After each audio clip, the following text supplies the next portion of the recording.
What a wonderful job, all of you. I actually played in the jazz band when I was in middle school. I played an alto sax, and I was remembering those days. Mr. Stork, I'm sure you want to say something about this fabulous school. It was wonderful, and thank you.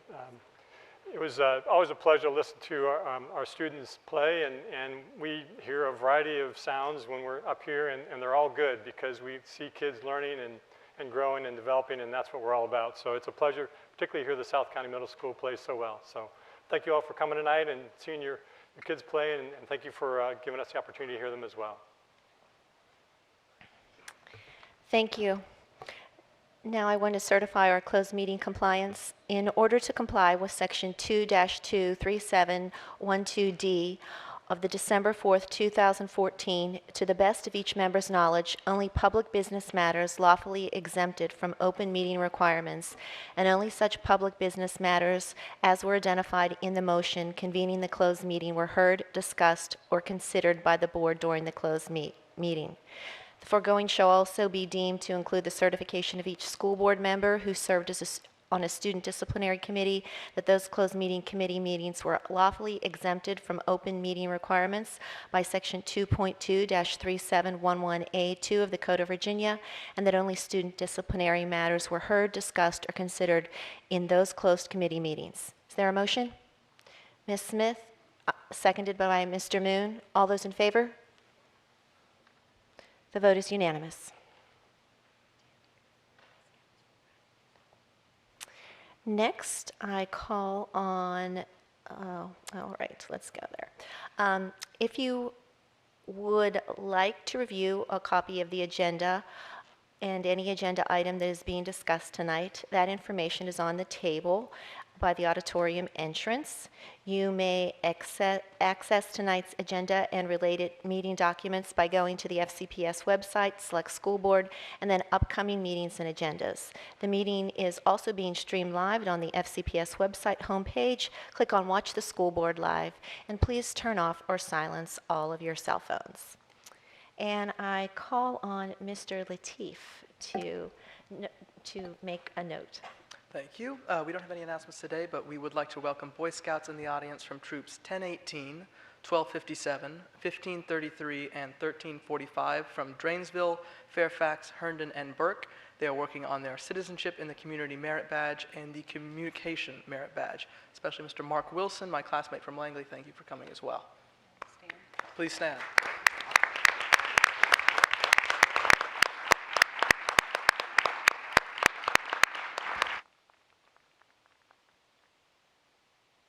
Thank you all for coming out this evening. Next, we move on to agenda item 2.02. We have a resolution for naming the athletic record boards at Falls Church High School, and I call on Ms. Evans. Thank you very much, Madam Chair. And at this time, I would like to ask Dr. Nancy Joyner and the family and friends in the audience of Coach Clayton Joyner to please come down to the podium while I offer this resolution. Y'all can come down. Come on. Yes, all of you. Yeah. Well, as you can see, it's a pleasure to welcome Dr. Joyner as well as Falls Church High School Principal Mike Yo, and Director of Student Activities, Jeannie Kelly, who was very involved in putting together this resolution. And we have the Falls Church High School Swim and Dive team with here tonight for this. And so we're very pleased. Oh, and you can see what a wonderful swim and dive team it is. So welcome tonight. And I want to say before reading the resolution, what an honor it is to offer this in honor of Clayton Joyner, the much beloved swim and dive coach at Falls Church High School and Holmes Run Acres for many years, who tragically passed away earlier this year. The impact he had on the school and community has been felt by so many, and the many lives he has touched has been extraordinary. I read, and I think a number of us read, the very heartfelt letters that have come into the board about Coach Joyner, especially from his swimmers. It's clear that he was not only a coach, but a true inspiration, mentor, friend, and advocate for his student athletes. I wanted to read just a couple of excerpts from these. I thought they were very telling. I certainly won't read them all. One came in and said his life's mission was to make a difference in the kids' lives that he taught. He was an amazing swim coach, and he dedicated his life to fulfilling those kids' lives and dreams. Another one said, I was not the fastest swimmer at Falls Church. I knew this, and Clayton knew this. But before every race, when he would talk to me, I felt like I was. Clayton Joyner wasn't just a coach at Falls Church. He was a student, a coach, a mentor, and a friend. And another one said he expected the best from every athlete, whether they were the fastest or slowest.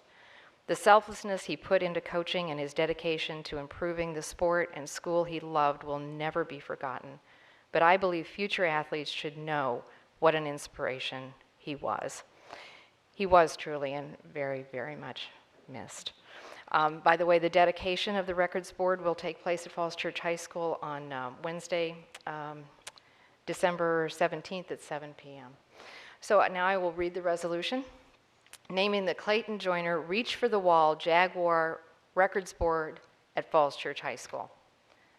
Whereas Clayton Joyner served as head swim coach at Falls Church High School from 2011 until his untimely passing in 2014. As a coach and mentor, he inspired student athletes to focus on their goals, to train hard, and to commit themselves to becoming better athletes, citizens, and scholars. And whereas during his tenure at Falls Church, Coach Joyner dedicated his time and coaching talents to elevate the swim and dive program to the highest level, and he demonstrated a commitment to the sport and a passion for coaching which motivated his athletes to set high expectations for themselves. Coach Joyner encouraged competition but emphasized the importance of supporting teammates and showing consideration and sportsmanship to competitors.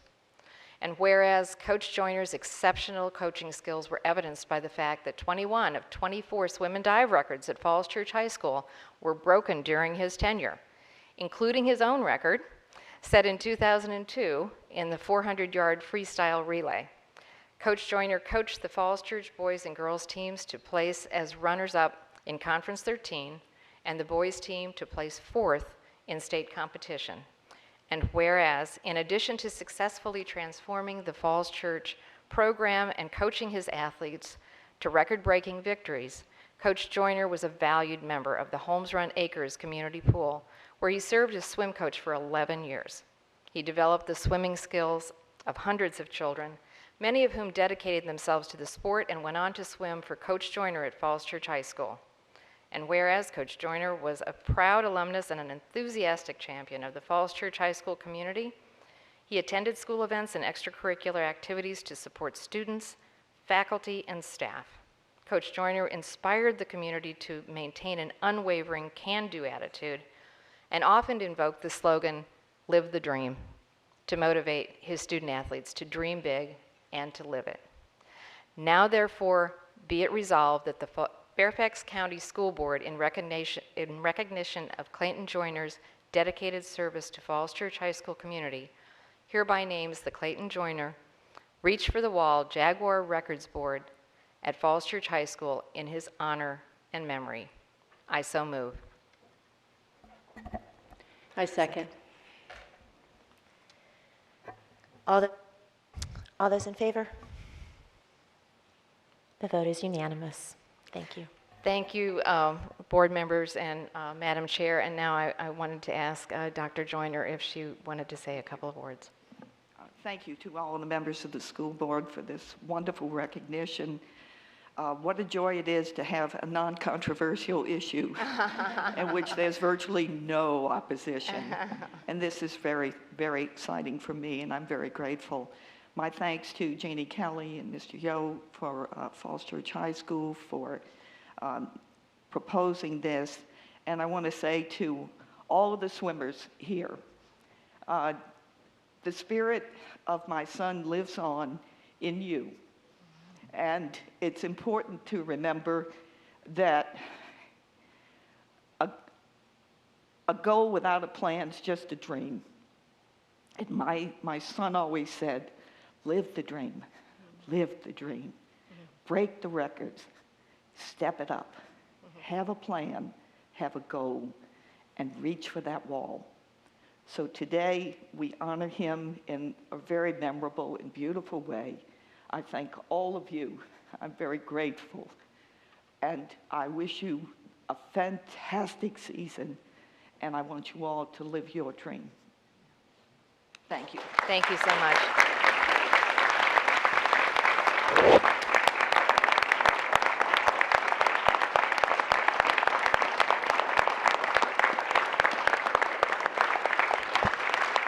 Now, if you'd all come down to the front, we'll take a few photographs while we make the presentation.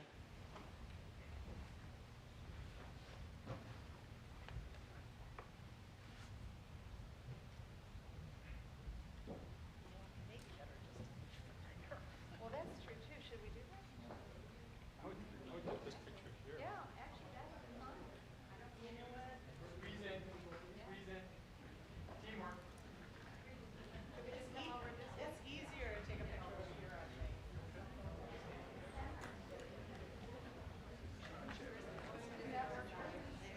Yeah.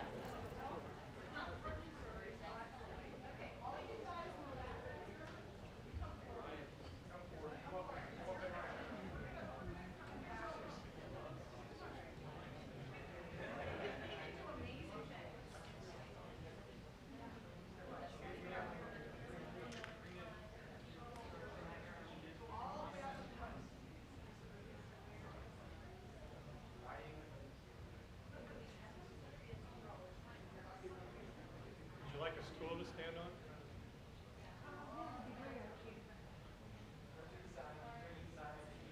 Somebody should be standing next to you, though. Somebody stand next. Okay, thanks.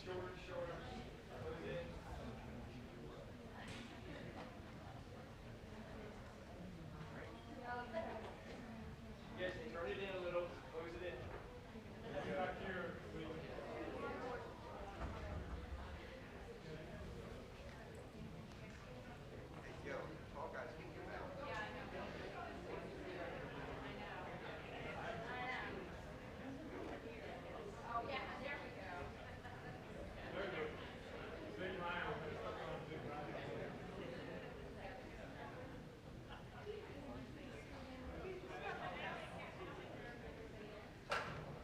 Everybody right here.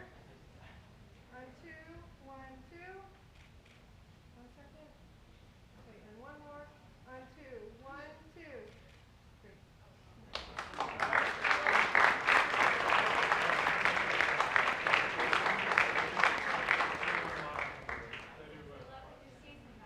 You guys have a palm stretch to you before you do your meet?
As you all are leaving, I just wanted to add a few remarks. You all are so fortunate to be able to have known Coach Joyner, and it's clear he had an impact on so many of you that came here tonight, as well as so many others. I just wanted to read a comment that one of the parents sent us. He coached 2 of my sons and was a mentor to both. I cannot begin to describe to you the help and support he was to us as my oldest struggled with some issues. He listened, taught, advocated for, and helped my son through several crises. Thanks to Clayton, that son is now a decorated veteran. He says Clayton is one of the men he respects the most in the world. And one more from his cousin. Clayton had not yet married or had children of his own, but you would have thought that he was the father of hundreds. The way those kids would look at him and the way they strived for his approval. No matter win or lose, a pat on the back from Clayton was assurance enough that if they didn't win this time, they would next time. Thank you all for coming.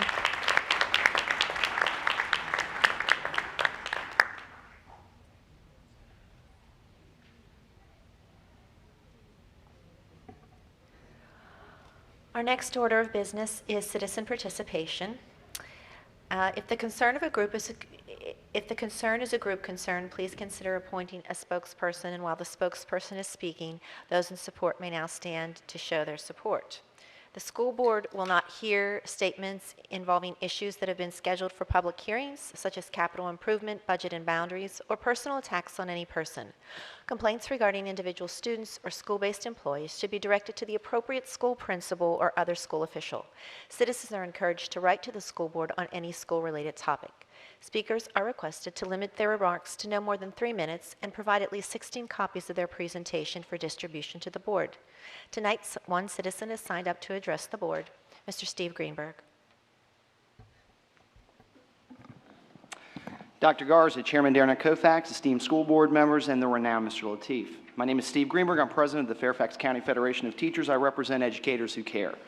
I'll be speaking tonight on 6.01, your mid-year budget review.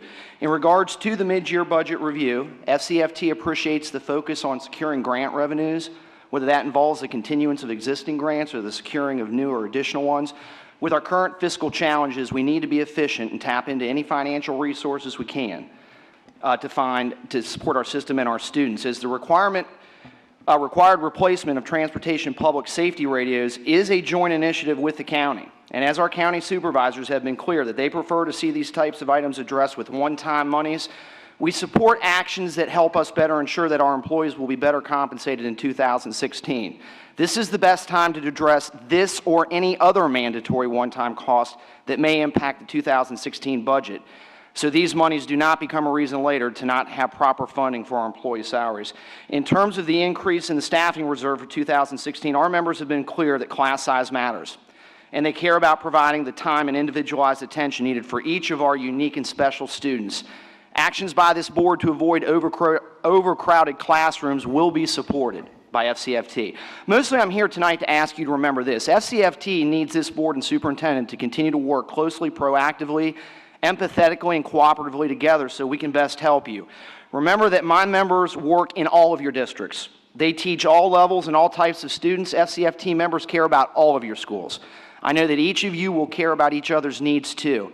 A tight budget makes it harder to be fair or give everyone what they need. Let's work together, friends.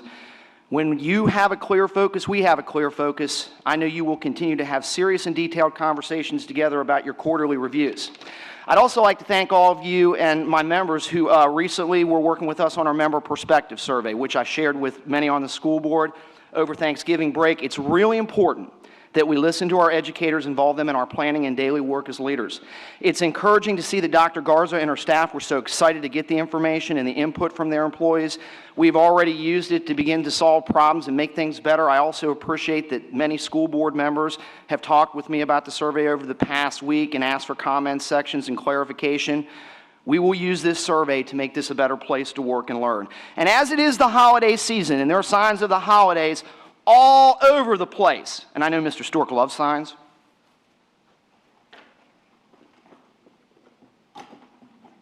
I just want to remind you, this is not going away. Look where our teachers' salaries are. How are we going to retain the best teachers? How are we going to attract quality minority candidates? This is an embarrassment to our community, a devaluing of our children, and a disregard for this community's future.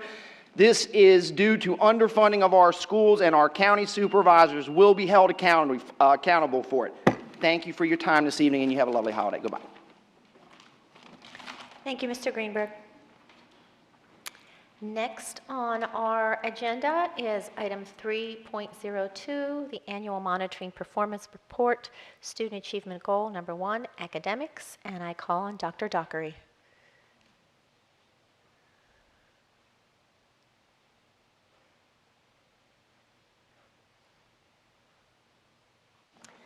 Good evening. This evening, you'll be hearing a high-level overview of the Student Achievement Gap Goal 1, and it's accompanied by a much more detailed brochure that dives deeply into each content area, data including subgroup data, attendance, high school advanced academics, and graduation metrics. These information points will allow for a conversation about where we are, how our students are doing, and what cross-cutting strategies are being implemented as we focus on increasing achievement for all students. I think it's important to view this report in the context of a rapidly changing accountability environment. Changes at both the federal and state level are being contemplated. Parents, students, educators, and legislators are examining the consequences of over a decade of focus on assessment, a single type of assessment, to drive educational outcomes. The rejection of this framework that we have in Virginia, I think it's interesting what Ann Holton, Secretary Holton, was having conversation with our teachers at Belvedere when she was visiting our schools a week ago. She said to the teachers, I'm going to play devil's advocate. We have a very cheap and efficient way to measure students. Tell me why I should stop doing this. And the teachers were brilliant. They talked to her about different ways that students could show their outcomes. They gave her examples of student work, and she visited classrooms at Belvedere where performance assessments were vibrantly being demonstrated.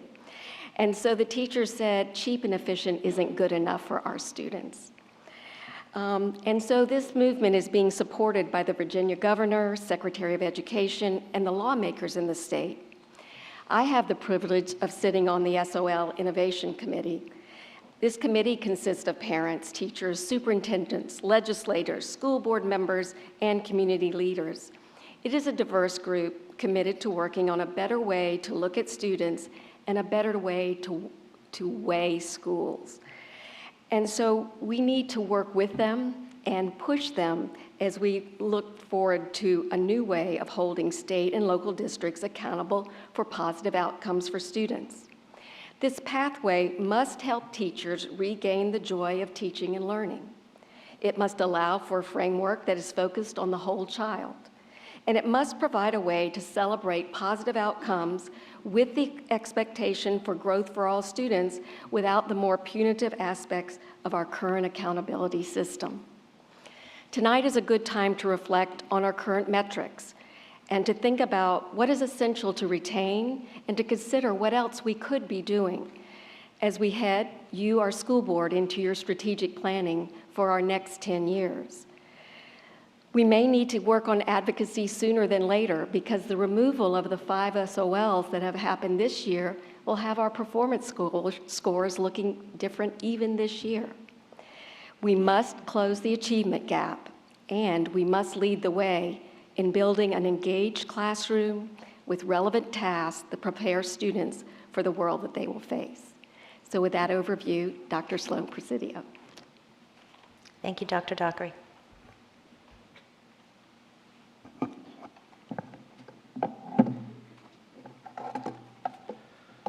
Good evening. It's my pleasure to be here with you this evening and to have this opportunity to present the annual performance report for Student Achievement Goal 1, Pursuing Academic Excellence. As Dr. Dockery alluded to, we're going to try to provide a high-level overview tonight. We've provided some very detailed information, I think as the board knows, in our narrative report. Some might say it's a little too detailed at 112 pages long, but because we've been able to provide that detailed report, we're going to try to provide a high-level report this evening that will try to be future-oriented and look towards the work that we're trying to do around Portrait of a Graduate and the strategic plan. So I'd like to begin this evening's presentation with a brief look at some of the overarching challenges that are facing us in the division and some of the strategies that we're using to try to address these challenges. And the first area really is in regard to the recent changes that we've seen over the last several years to the rigor of the SOLs. And Fairfax, like other school divisions in the state of Virginia, as a result, is seeing more of our schools facing state accountability issues.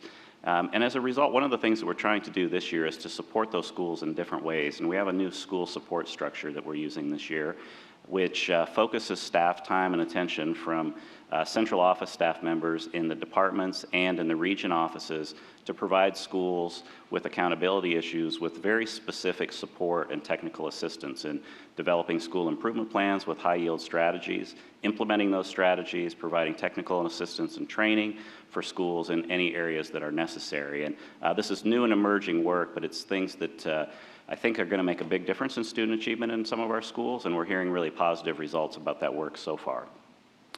The second area of challenge for us continues to be around closing the achievement gap, as Dr. Dockery mentioned.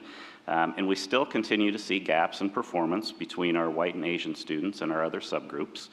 As you know, we've developed a multifaceted plan for closing the achievement gap that's organized around 6 evidence-based categories, including getting students ready to learn, making sure that they're able to access rigorous academic programs, providing academic support, focusing on family engagement, focusing on relationships among teachers and students, and finally focusing on college and career readiness.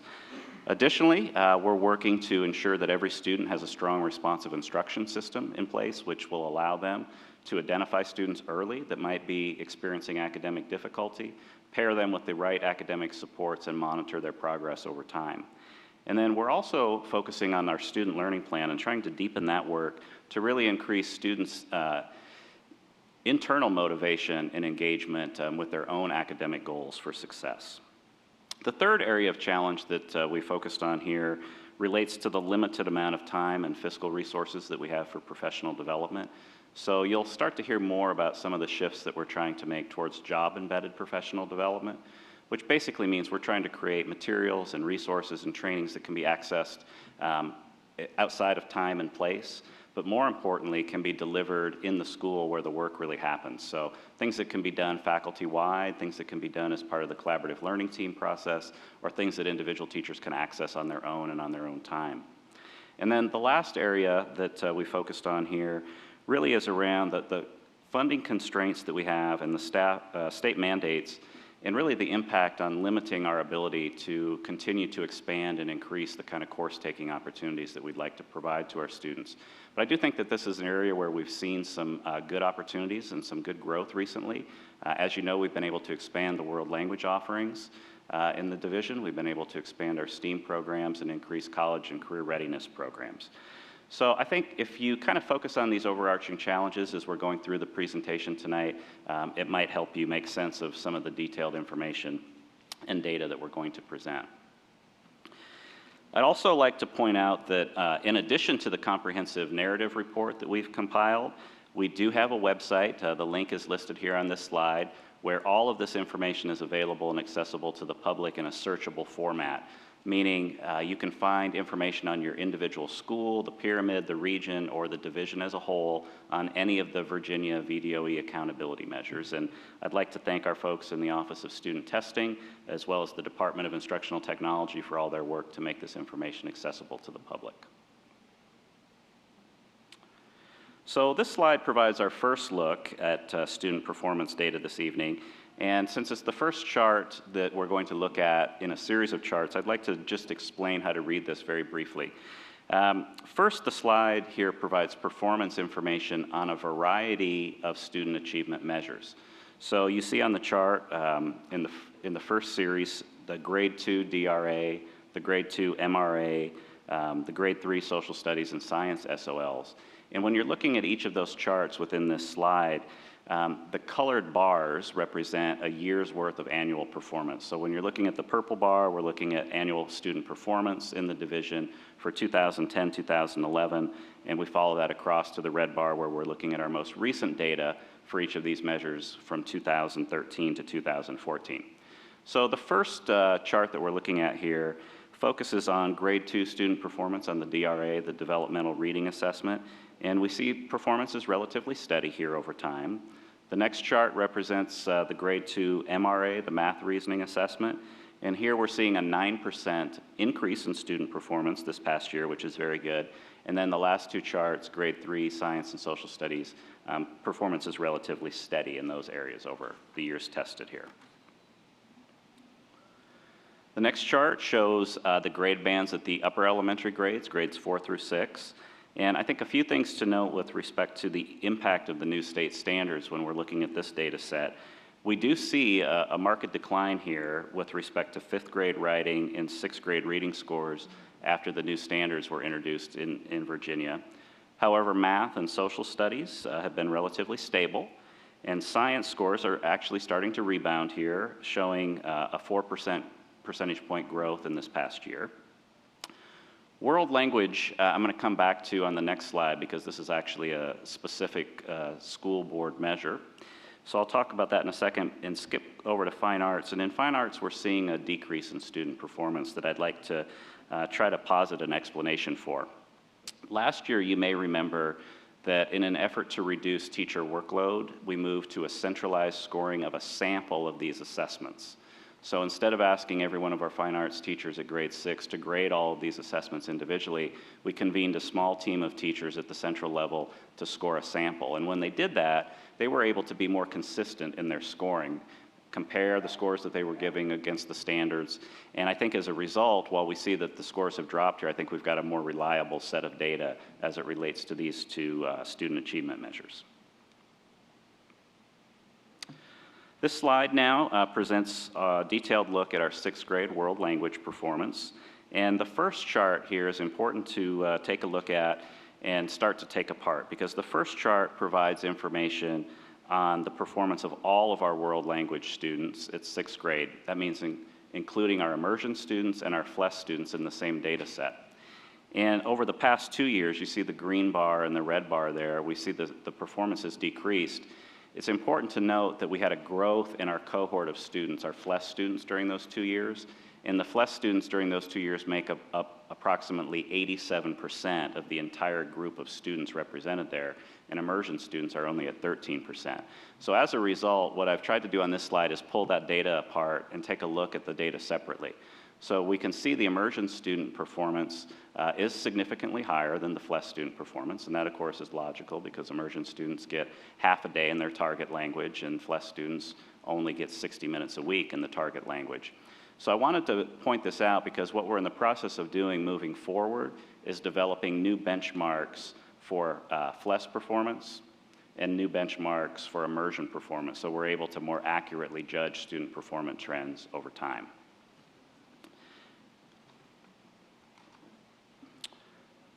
As you know, the Global Awareness Technology Project was created at the board's request to try to have additional student achievement measures beyond the SOLs.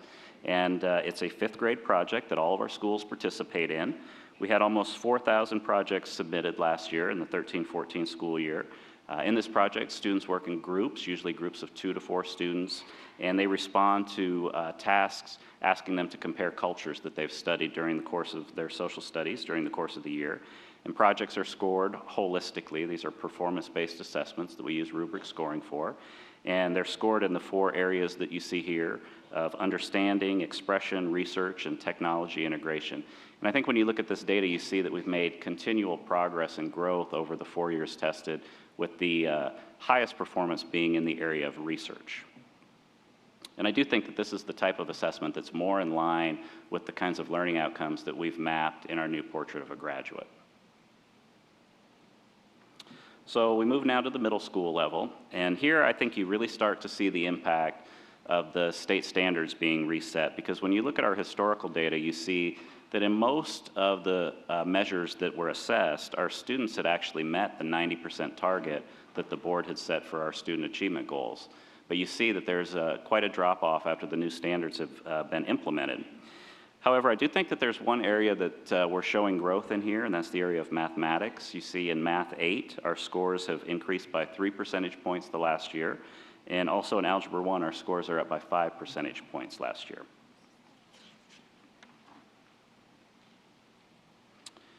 So on this slide, you see our high school performance.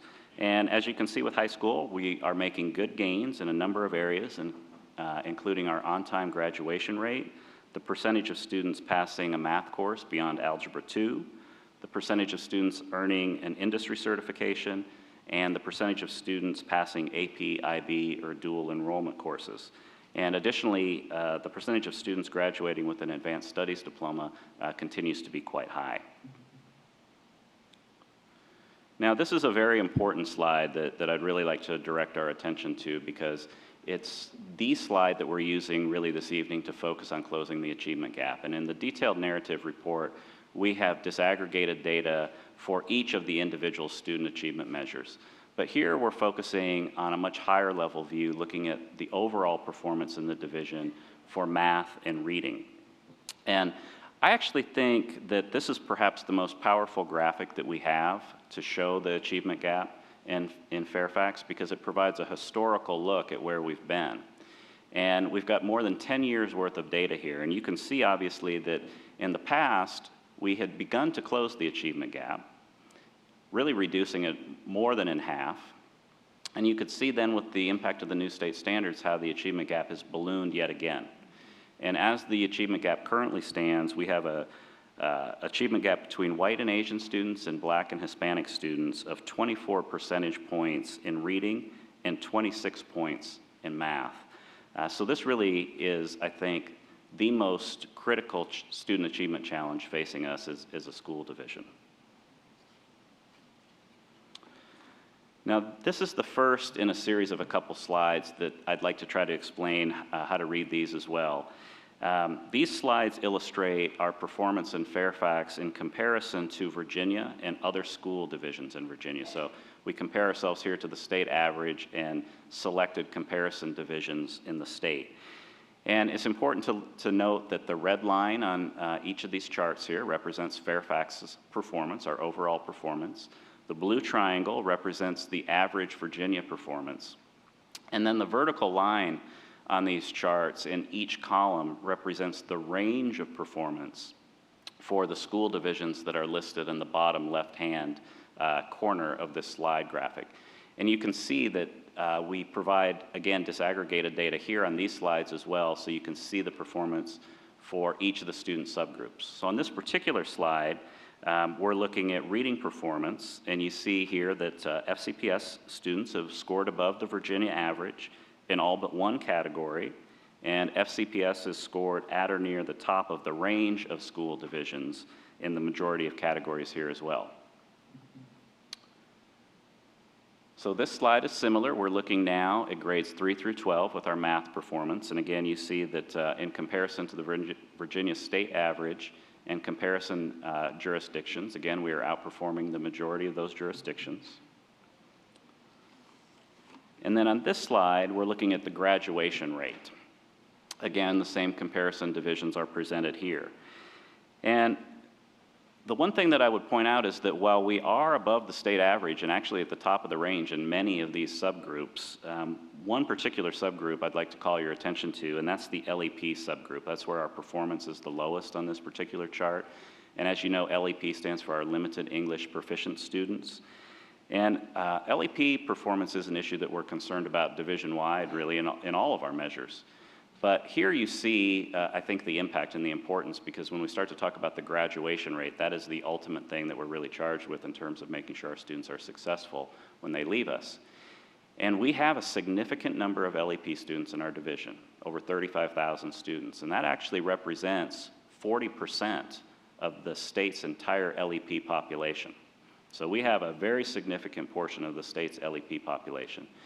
And I think sometimes the way the state reports LEP performance data can be a little bit misleading. So what I would like to do is have you take a look with me at the next slide, because I've tried to provide a little bit of a more nuanced view of LEP student performance here. So this particular slide focuses on 8th grade reading, but instead of reporting LEP student performance as a total group of students, what this slide does is reports LEP data by the individual LEP level, the English proficiency level of the students, so that you can see over time how students do as they progress, as their English language proficiency progresses. And when you get to the column, the FLEP column, that's when students become proficient according to the state. The F is former LEP student. So when students develop their proficiency, you can see on this particular measure, 8th grade reading, our former LEP students are actually doing as well as our native English speaking students, which is actually, I think, quite amazing given that this is an 8th grade reading assessment. And I always think, what would it be like if I, landed in a country like Russia and I had to learn, the language at the same rate and learn content at the same rate? It would obviously be very daunting. So I think what this slide shows is the persistence of our LEP students. And I think it shows the great work that our teachers are doing with our students. And it demonstrates that when our students are with us over a significant period of time, that research-based period of time of 5 to 7 years, they're able to perform at the same levels as our native English-speaking students are. So as we begin to focus more of our work on Portrait of a Graduate and thinking about the outcome measures that we have in Portrait of a Graduate, I think that there's a lot of highlights that we can demonstrate here on this slide that show some of the great work that's happening in our system as students exit us.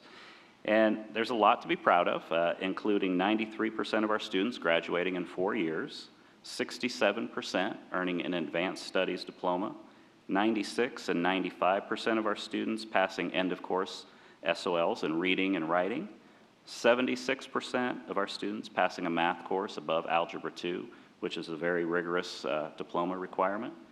Additionally, we have 47% of our students leaving us being communicatively competent in 2 or more languages, 72% passing 1 or more IB, AP, or dual enrollment courses, and 44% graduating with 1 or more industry certifications. So I think that we have a lot to be proud of as a system. No doubt we have a lot to improve on, but there's a lot of great work that's happening here as well. I'd also like to point out some significant progress that's resulting from some recent board actions. First, over the past 3 years, we've been able to add almost 400 spaces for preschool students in our programs, with an additional 137 spaces added this school year. With your support, we've been able to continue to focus on closing the achievement gap with support for our Young Scholars program, the development of our Summer Extended Learning program, and new training for implementation of cultural proficiency training and support for staff members. We've added world language programming to 9 elementary schools this past school year, and we're currently developing new curriculum that will allow us to expand our world language programming to all elementary schools very soon. And finally, our division's reorganization has resulted in the creation of that new school support structure that I've talked about, which I think is really going to be a benefit to our schools that are struggling with accountability issues. So there's a lot of great work happening here. And as Dr. Dockery mentioned, I think that this is a good time to stop and think about some of the recent policy shifts from the Virginia Department of Education. And as you know, earlier this year, the state decided to eliminate the SOL tests that are represented on this slide here. And what that means is that these subjects will not be tested in schools in Virginia this year. We do, however, still maintain several responsibilities. We have to certify that instruction and assessment for the content standards in these areas are met, and we have to continue to communicate student progress to our parents. Both of those things we're more than sufficiently prepared to do.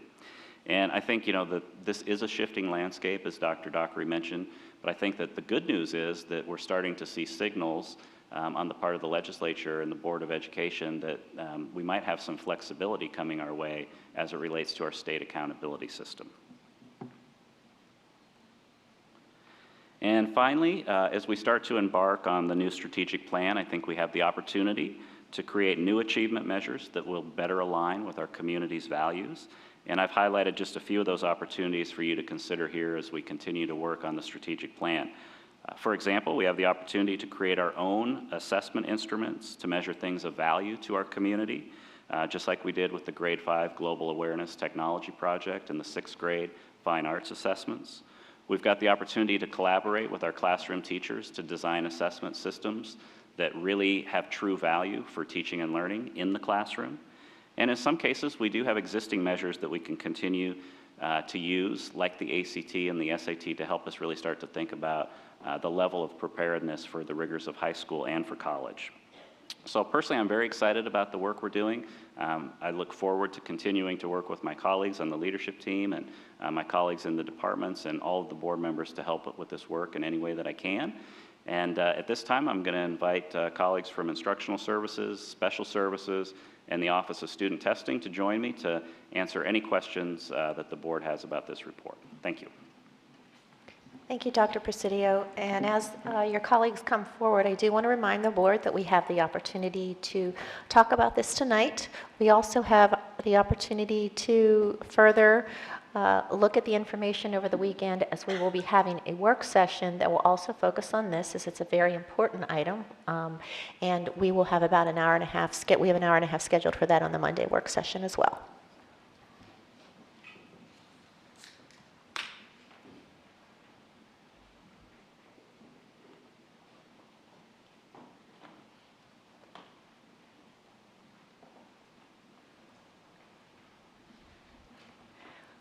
Does anyone have any questions for the staff at this time?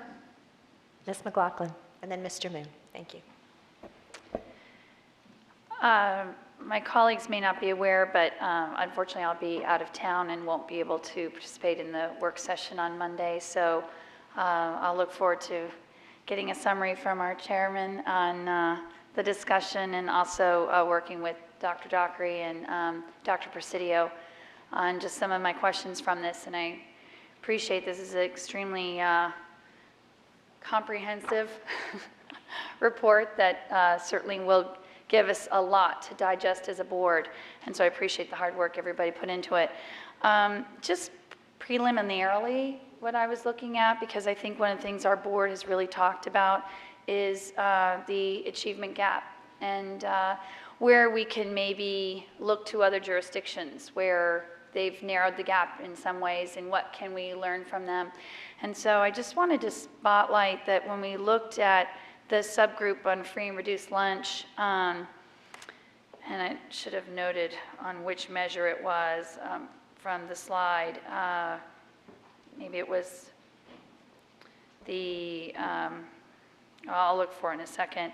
It was notable to me that Virginia Beach, when it came to students with free and reduced lunch, their pass rates were at 68%, whereas Fairfax was 62%.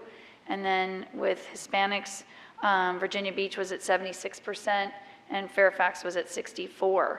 And so, in terms of staff analysis, looking at jurisdictions where you can suddenly see where Virginia Beach seems to be having some greater success. I just wondered if there's been any time for staff to maybe talk with Virginia Beach and get a sense from them.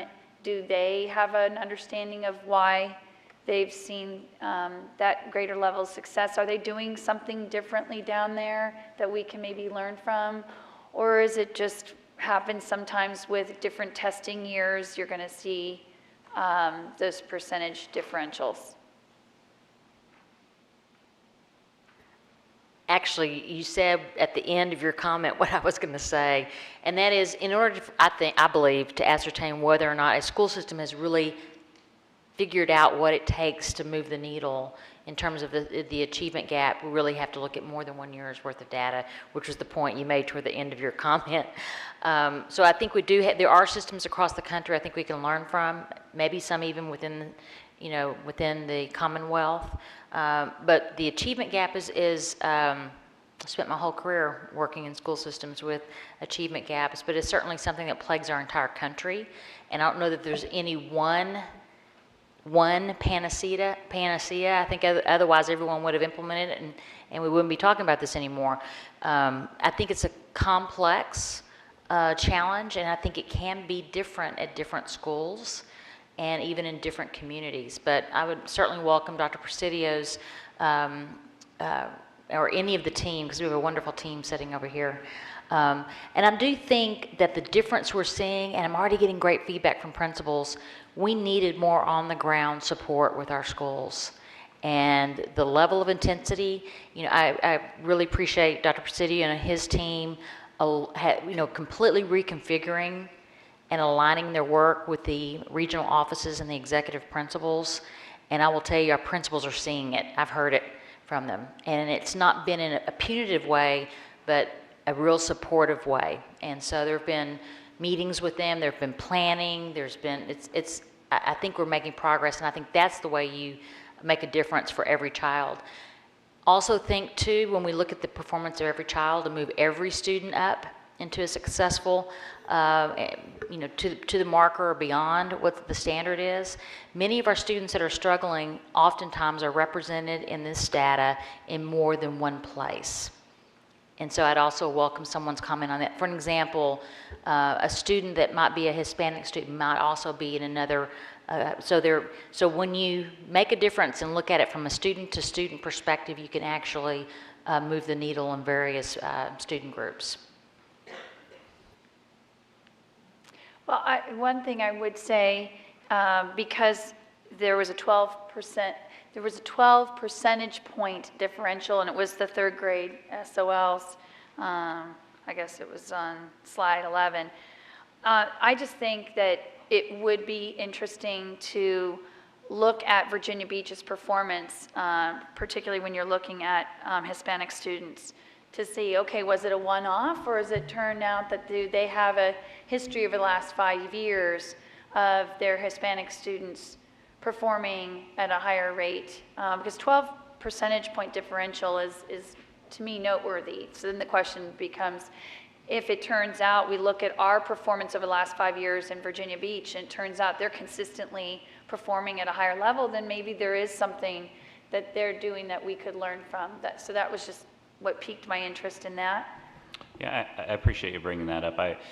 I would just like to let all the board members know, yes, we do need to continue outreach to surrounding jurisdictions. There's no question about that. But when we created our Closing the Achievement Gap plan, we did very, very comprehensive research. And we have been in contact with Virginia Beach. It doesn't mean that we shouldn't be again, because we are going to get better by sharing practices across the state and around the country. So we do need to do that. But as Dr. Garza said, we have really large percentages of some of these student population demographic groups. Like I mentioned, 40% of the state's LEP population. And for example, when you look at how our Hispanic students in Fairfax do that are not LEP students, they're actually performing the highest in the entire state. So there's a lot of nuance in this data that sometimes gets lost, particularly in some of these smaller school divisions. But I think your point is right. We need to continue to do research, and we need to continue to collaborate.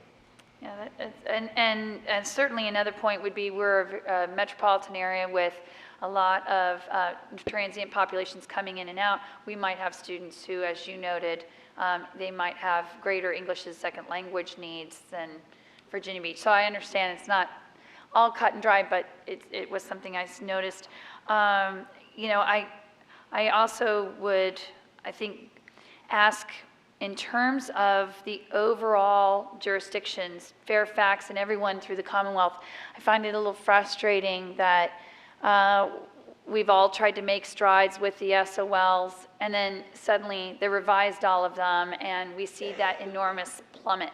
And then suddenly the gap widens all over again. It sort of just feels like you've started to climb the mountain, and then you fell 2/3 of the way back down again. And so I guess I would also say my initial reaction to tonight's report is I really hope we can, as a school system, get a better sense of when we saw the revisions of those tests, why we saw the gap in our subgroups become even more remarkable, because everybody ended up having a new test in front of them, but the gap got wider as opposed to stayed consistent.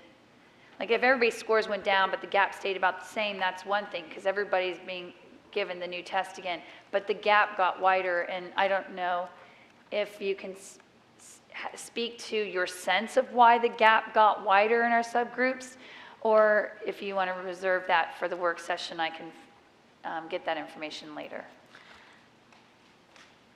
I think that's a very important question. I mean, we do have some hypotheses on that, but I think that might actually be a good question to explore, and let us do a little bit more homework to check on some of this information. Thank you. I also think it's noteworthy with regard to the changes in the test.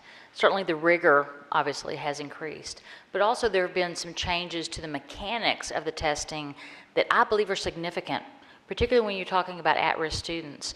They have, for however long they've been in our school system or any school system, they've been taught one way of taking a test. In these new changes, there are the technology enhanced items that to me require that we completely retrain the way students think about the way they're testing, because you have to pick all the correct answers.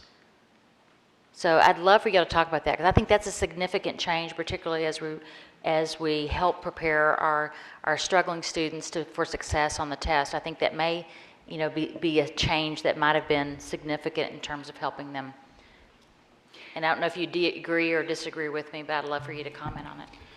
I think absolutely that's an area, and I think that's where when we're moving towards performance-based assessments and students don't have just one right answer, that they have to really think about the solution and be able to explain how they arrived there, they're going to be more equipped to answer a question that you just described, Dr. Garza. And if I could, it's been a big discussion at the SOL Innovation Committee, because there are many districts saying that the shift to that format, number one, has some tasks that are a little bit artificial, using a ruler within a problem that they would never use in that setting, as well as some students actually do better with pencil and paper. So there were many districts asking for options around testing. The one final question I have is, I had some data run, I think it was on 6th grade reading proficiency levels, and I asked for it to be run based not just on our normal racial subgroups, but then also breaking out those subgroups for our non-free and reduced lunch population, and then the free and reduced lunch population. And what I found interesting was, we know that socioeconomic status, especially free and reduced lunch, can affect student achievement, but what I saw was still almost the identical gap differentials among the subgroups. And I thought that was really interesting, because I think that requires us to really analyze that more carefully. Why, even among similar socioeconomic groups, do you still see the gaps? So I don't know if that's embedded in the report, but if not, I would really welcome seeing us as a division really getting down to, I think, that more analytical level, because I know we're all committed to the achievement gap closure, but I think you have to sometimes really drill down even deeper to understand the differentials even among the socioeconomic groupings. So that's it. I see the clock. I've taken 12 minutes. Thank you. Mr. Moon. Thank you, Madam Chair. I'm not going to take up 12 minutes, so don't worry. I had similar questions that Mrs. McLaughlin has already asked, so I'm not going to repeat those questions, because I had a little bit concerns, especially with the Hispanic group.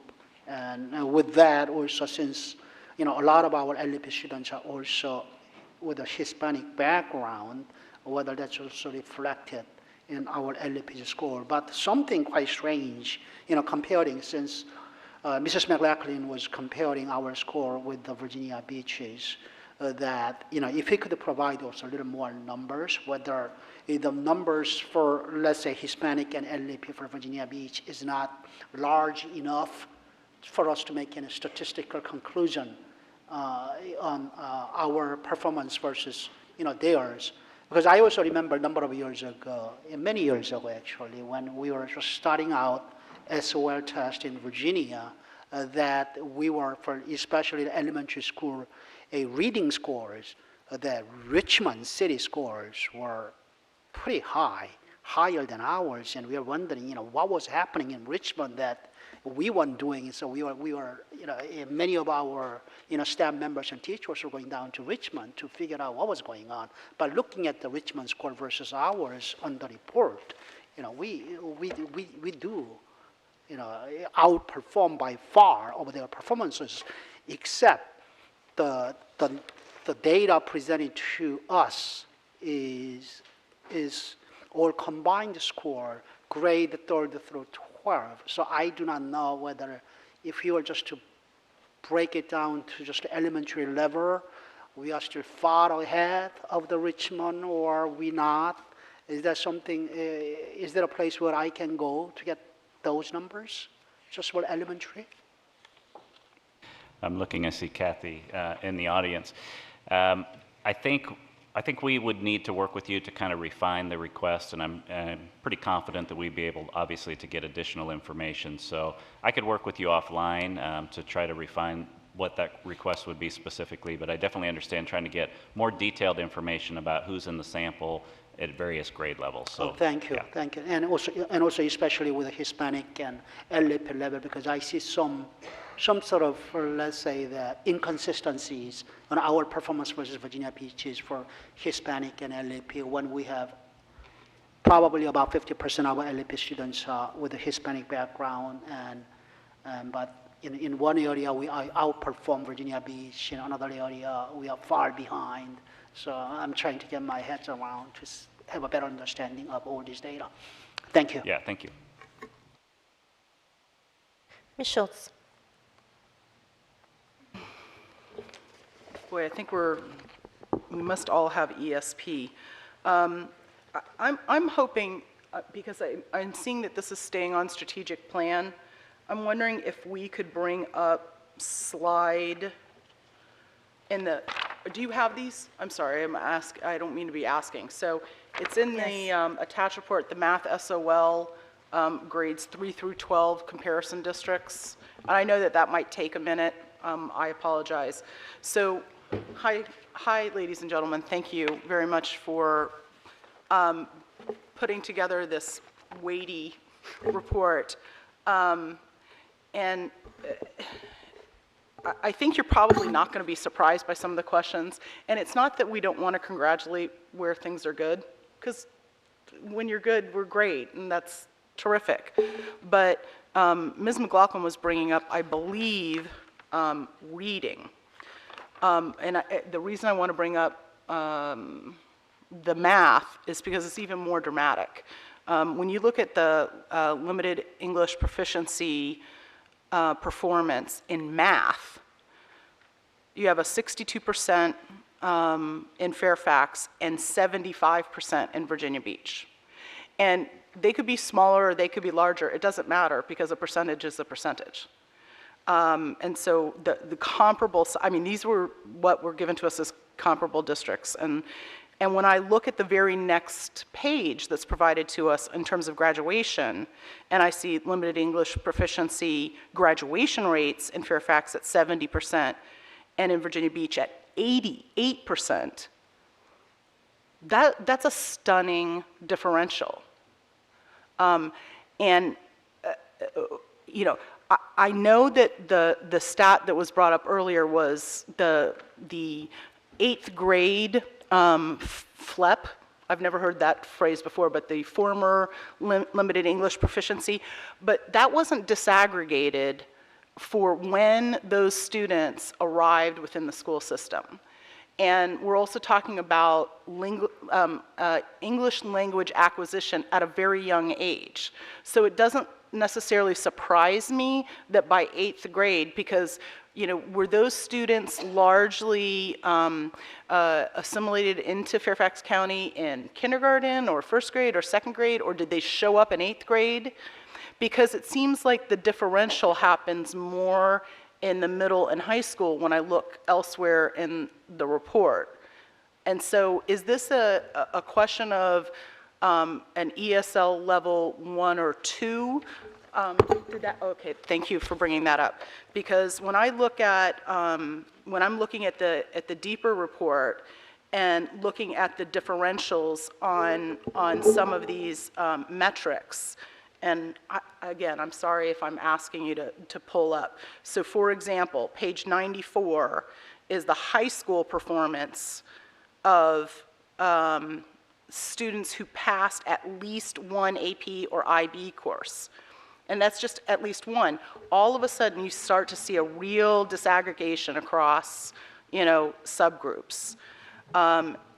For example, in middle school, I'm sorry, no, I've got these, oh, here. on page 89, when we're looking at the differential of the performances on advanced versus standard performance, whether students received, an advanced or just proficient. It seems to me like the gap is more in that middle and high school, not at that K through 8. So I'm wondering if you could talk about that performance of that limited English proficiency and whether this disaggregation through K through 8 versus maybe 7 through 12 or more predominantly 9 through 12, that it doesn't surprise me that, again, that the students are acquiring language by 8th grade, because if they came here in kindergarten, 1st or 2nd grade, the pliability, the facile brain of a younger child in acquiring the English language is completely different than these huge gaps that we're seeing across middle and particularly high school. So, I don't know, Mr. I mean, I can Herring? offer just a couple of brief comments, and looks like Darina might be able to join us and fill out these comments a little bit. I would say, just as a gross generalization, the academic content load in secondary is much higher than it is in elementary for a student. And you don't have the same protective factors in the secondary school system that you have in the elementary school system. So obviously in elementary, you generally have one classroom teacher who really understands your learning needs. We're able to push in ESOL services into the classroom, into that supportive learning environment, and work with students there. We're looking more at holistic student development at the elementary grades than we are at the secondary, where you're taking 7 distinct courses with 7 distinct teachers. So as a matter of gross generalization, the academic challenge is harder for students at the secondary level if you're trying to assimilate and come in from another country with a second language. I think some of the data that you pointed out is really, really important to look at. And again, I would say, I'd be happy to work with you and look at some of those particular areas to try to pull apart, the particular, and we actually have this information, and you can, I can help you access that, it's available, where we can look at student performance by LEP level in some of those SAG measures that you indicated. We just didn't create the amount of chart information on that here. Well, Dr. Presidio, I thank you for that, but if we, page 88, at the top of page 88, there's the metric for middle school performance for proficient grade 8 in science. So what I don't understand, though, in that explanation, yes, as they head into secondary school, you have a greater degree of rigor, but if our K through 8 stat is, I think it was something like 86% acquisition of the language, then you would expect that the trajectory would continue upwards because they've acquired the language, because the 6th graders and the 7th graders and the 8th graders become 7th, 8th, and 9th graders. But yet you see some of these huge disparities in 8th and 9th grade. And so, that's what I'm trying to resolve, is if the 86%, those kids leave 8th grade and go on to 9th grade, so we're expecting the trajectory to continue up. And so that's why I'm asking, is this a predominantly late entry of ESL 1 and 2 students, because they're not in the 86%. So how do our pink lines wind up at the bottom in 8th grade and beyond if the stat is 86%? Do you see what I'm saying? No, I do. I appreciate that. It's impossible for me to really offer any kind of even speculation without pulling that data apart, as you suggest, and really understanding where these students are coming from. I can, again, in general terms, tell you that over the past 2 years, we have seen an uptick in what we would call newcomers at the secondary level. So many of our high schools are struggling with that right now. Many more students coming to them than we've had in the past. At early language acquisition levels. So again, we'd have to kind of pull the data apart for the particular measure that we're looking at to try to make more sense of that. Okay, I hope we can talk about it more on Monday and beyond.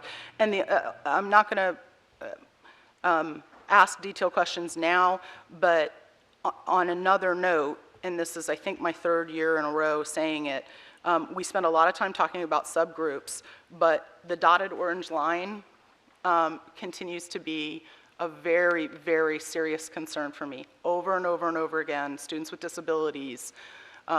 We seem not to talk about that. It doesn't have as quite the advocacy. I do think that, Dr. Garza, the work that you're doing with the community on dyslexia may help some of these numbers down the line and in the future.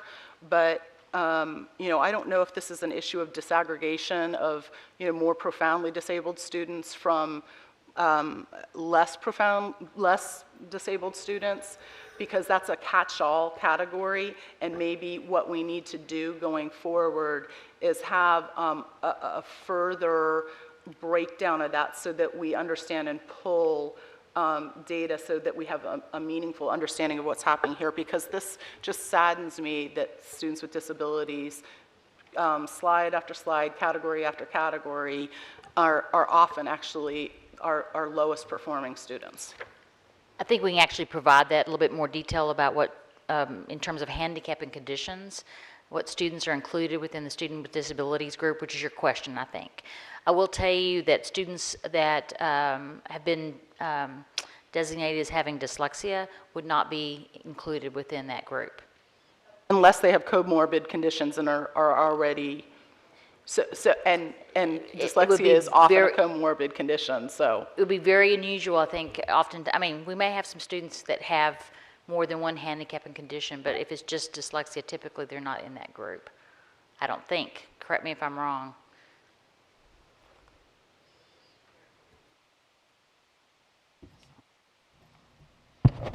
They could possibly be identified as a student with learning disabilities, but under the federal and state criteria, dyslexia alone would not identify them for the testing. Dr. Meyer, wouldn't you agree that as an OHI, that dyslexia is often a comorbid and that they're often, I mean, are you saying that this is only IEP students, or does this include 504 students as well? It does not include 504 students. So we're only looking at students with disabilities in this data. So only ones who have IEPs? Correct. That's correct. Okay. And that's not I mean, that's the way that the federal law requires that we designate.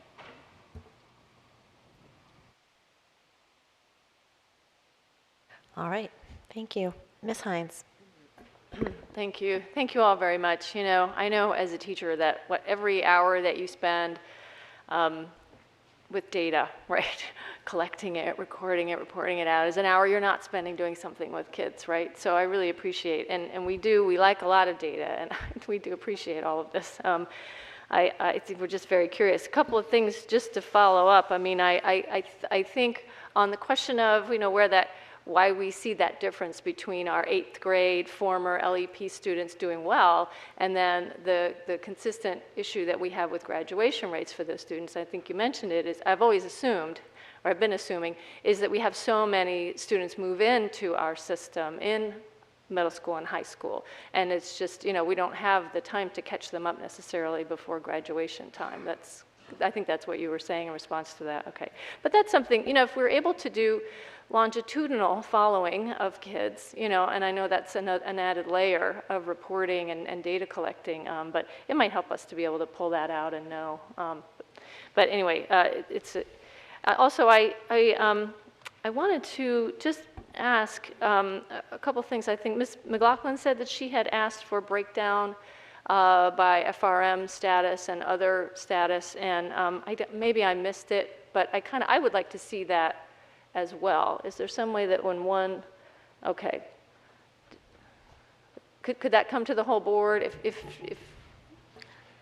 I'll have to research as to when she asked for that report or when she got it, but we typically send it out to all board members when they ask for reports, so we'll track it down and send it out to everyone. Okay, I'm sorry. I'll have to ask her. Find it from I her. will. I'll have, never mind. Okay, that's good. A couple things.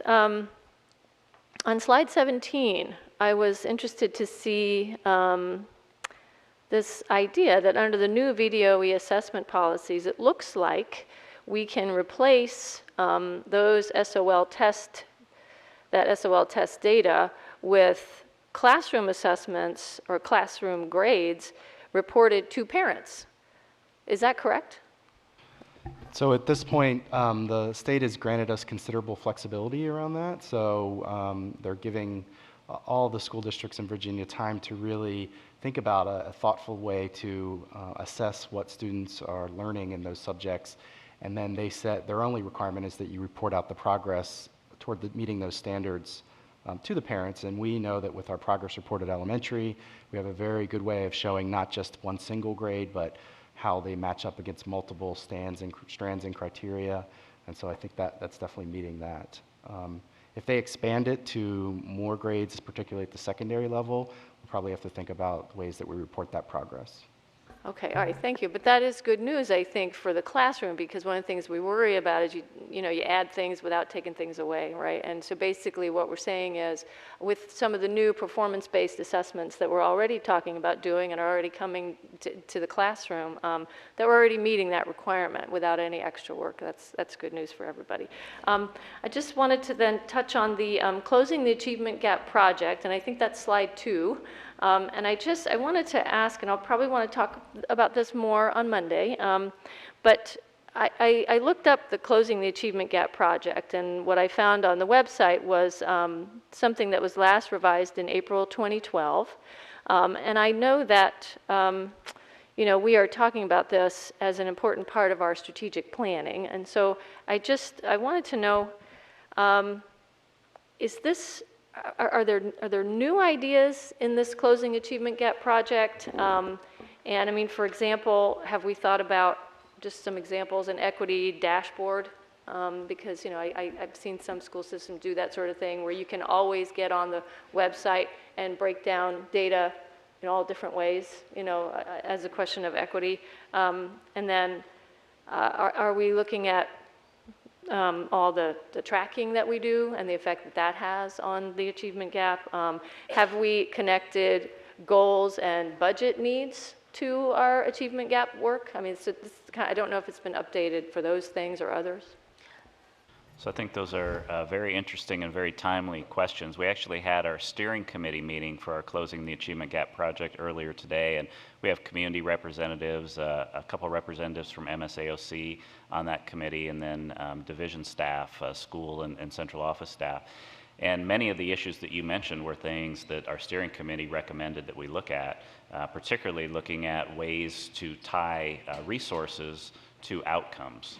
So that was one of the things that they really mentioned, and they asked us to really look at our strategic plan and to make sure that the measures that we're developing in our strategic plan give us sufficient information to see the impact that we're having on closing the achievement gap. So we do have updated information. The information that you were looking at is the old plan. We'd be happy to get you a link to the more recent updated information. And correct me if I'm wrong, but I believe that was presented to the board last spring sometime when we received all the reports. I don't remember the exact date. So I will have to make sure that it's updated in the links you're looking at. So we'll follow up on that.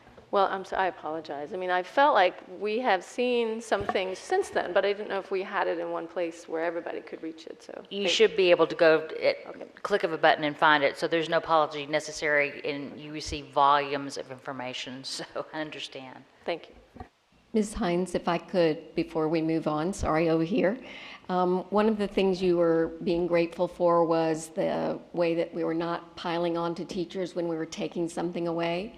But it's something that we have to watch in terms of the legislature, because this September, they voted for considerable flexibility for districts. But that could change without the advocacy of different regions, because there's a lot of discussion among the school board at the state. Some of the members are worried about, well, how will X district actually do this?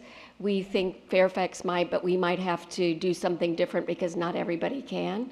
So this is an area where advocating for flexibility for districts is really important.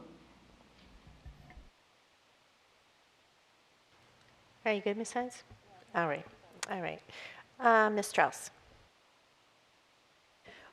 Thank you very much. And I will ask most of my questions on Monday. But I do have, I looked up Virginia Beach just to see their demographic breakout. And it was interesting. Their LAP population is only 1.9%. And Hispanic is 10.5%. which is low. So, and of course, they have many more children and families that are serving in the military, and that tends to be their focus in a lot of their challenges.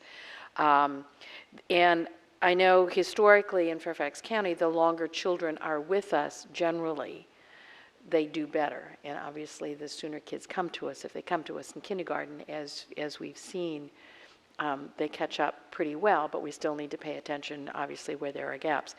The one piece that this report, and by the way, I'm very glad that we have all of the detail, because we really do need to go very deeply at this. Knowing that we do have young people that come to us late in their teens and have very interrupted schooling and have a lot of challenges. And the state also looks to K-12 school systems to make sure that everybody gets a high school diploma, regardless of what age or how long it takes. So I don't know our tracking. I would like to know, for some of the young people that, come at 16, 17, 18, how we are doing in helping those young people through either our adult high school, through adult ed, through alternative schools, and because many of those young people have to work full time and have families and have just huge challenges. But how our resources are in helping those people as well. And I know that this report doesn't cover that, and I won't ask for information on that tonight. But I think we have a responsibility to those folks as well. So I don't know where we are with that one. Thanks. I think if I could, this actually gives me a great opportunity to introduce Rich Polio, who is our new Director of ESOL Services, who's sitting here to my left in the second chair to my left. And he's writing down some notes, and we'll have more detailed information for you on that on Monday, if that's okay. And Rich comes to us by way of Groveton Elementary School, the former principal at Groveton. Welcome. Ms. Smith? Thank you. Ms. Hines asked some questions about the changes with the eliminated SOL test, but that's one of the issues I want to make sure I understand, because I think it's been confusing, because when I first heard they were eliminating tests, I'm thinking, okay, life is easy, and then you hear there's a reporting requirement. So what I'm hearing you say is the flexibility we're getting is that the reporting just has to be to the parents and not to the state in those areas? So I'm going to answer this one. We are going to receive from the state, we have not received it to date, their mechanism for us to report to the state. And so they're creating this as we're flying the plane. And the report that will go to the state will include what we're doing this year, which can include professional development, develop teachers' capacity to do this work, what we've decided to do, how we're collecting data. We are not required to report by student. We're only required to certify that the instruction and the assessment was done. And so we've decided to do that at the principal level, and then to aggregate that up because the school board certifies that we've done that. That's the concern that I have, is should that requirement tighten, which some things we know we'll need to benchmark assessments. We may need to do those things, but to tighten that too quickly over time would just put more workload on teachers before we can do anything about it. Does that explain, Mrs. Smith? I real quickly would like to add, that's not where they started off, though. That took a lot of advocacy on the part of our staff and others throughout the state, helping us advocate for, you can't, it does no good to remove the test and turn around and suggest that we essentially do the same thing. And so I'm very grateful that they listened. We're in a much better place than we were months ago. But the point I think that Dr. Dockery made earlier, we need to continue to advocate, I think was certainly a very good one. And I think some of you attended a work session at the Virginia School Board Association, and there were 2 members there of the SOL committee that are actually advocating for return to some of the testing. And I actually have a communication for Dr. Garza because I investigated that. And so I will communicate that to her. However, that just heightens the importance of us staying on this issue, because many school districts did decide to replace the SOLs with other multiple choice online tests. And that comes to my concern is that, you know, when you heard, okay, the tests are gone and then we've got to create something, you're just changing who's paying for the work and creating more work here. So I do think it's vitally important as staff learns things that you inform the board so we can help advocate for things that make sense for kids. Especially at these grade levels, you want to be careful how you assess kids. So this is great information. I think it's important for us to hear. The other issue that I always think about when we get reports like this and you're getting high levels of data, and then it's easy to say, let's make assumptions about what we need to do. So I guess my question is around how you use different levels of data to make system changes. You know, I can picture the teacher at the classroom level makes changes to her instruction based on the kids. The principal might look at the school-based data and make changes there. At what point do we get involved, and you talked about the executive principles, but at what level of data do we talk about system changes where then you're going to come to the board and we're going to talk about policy or how things work like that? I think that's not always clear when we get the data this way.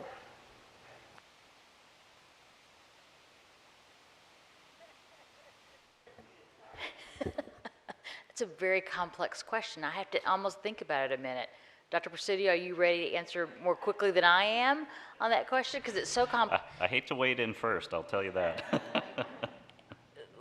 It kind of depends, I think is my first response to that, because it depends, you know, it depends upon what data and where you're looking at it.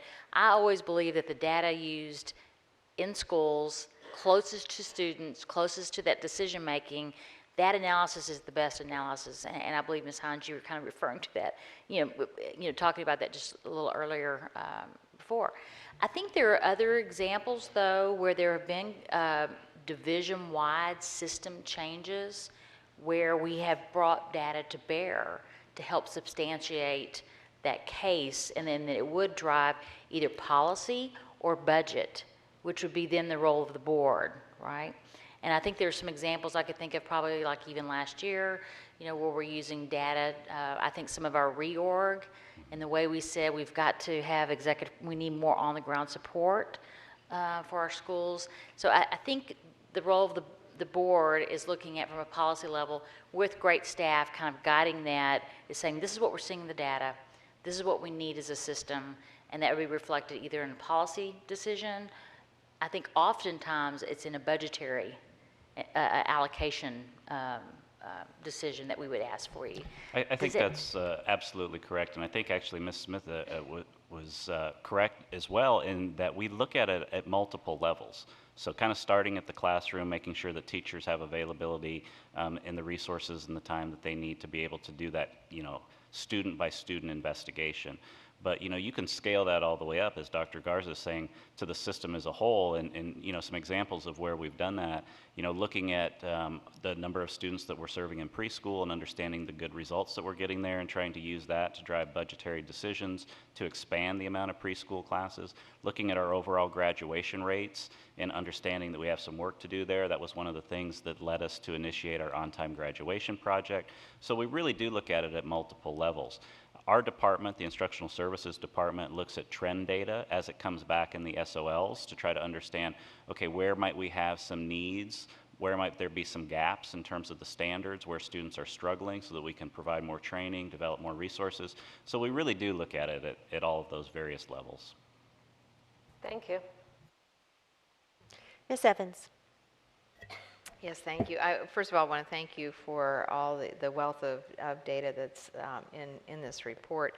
And start out by saying how pleased I am with the progress that's being made by the SOL Innovation Committee, and particularly Dr. Dockery, thank you for all of your work on that. I'm very pleased to hear that we're moving in the right direction on that. For tonight, I wanted to focus on the reading performance.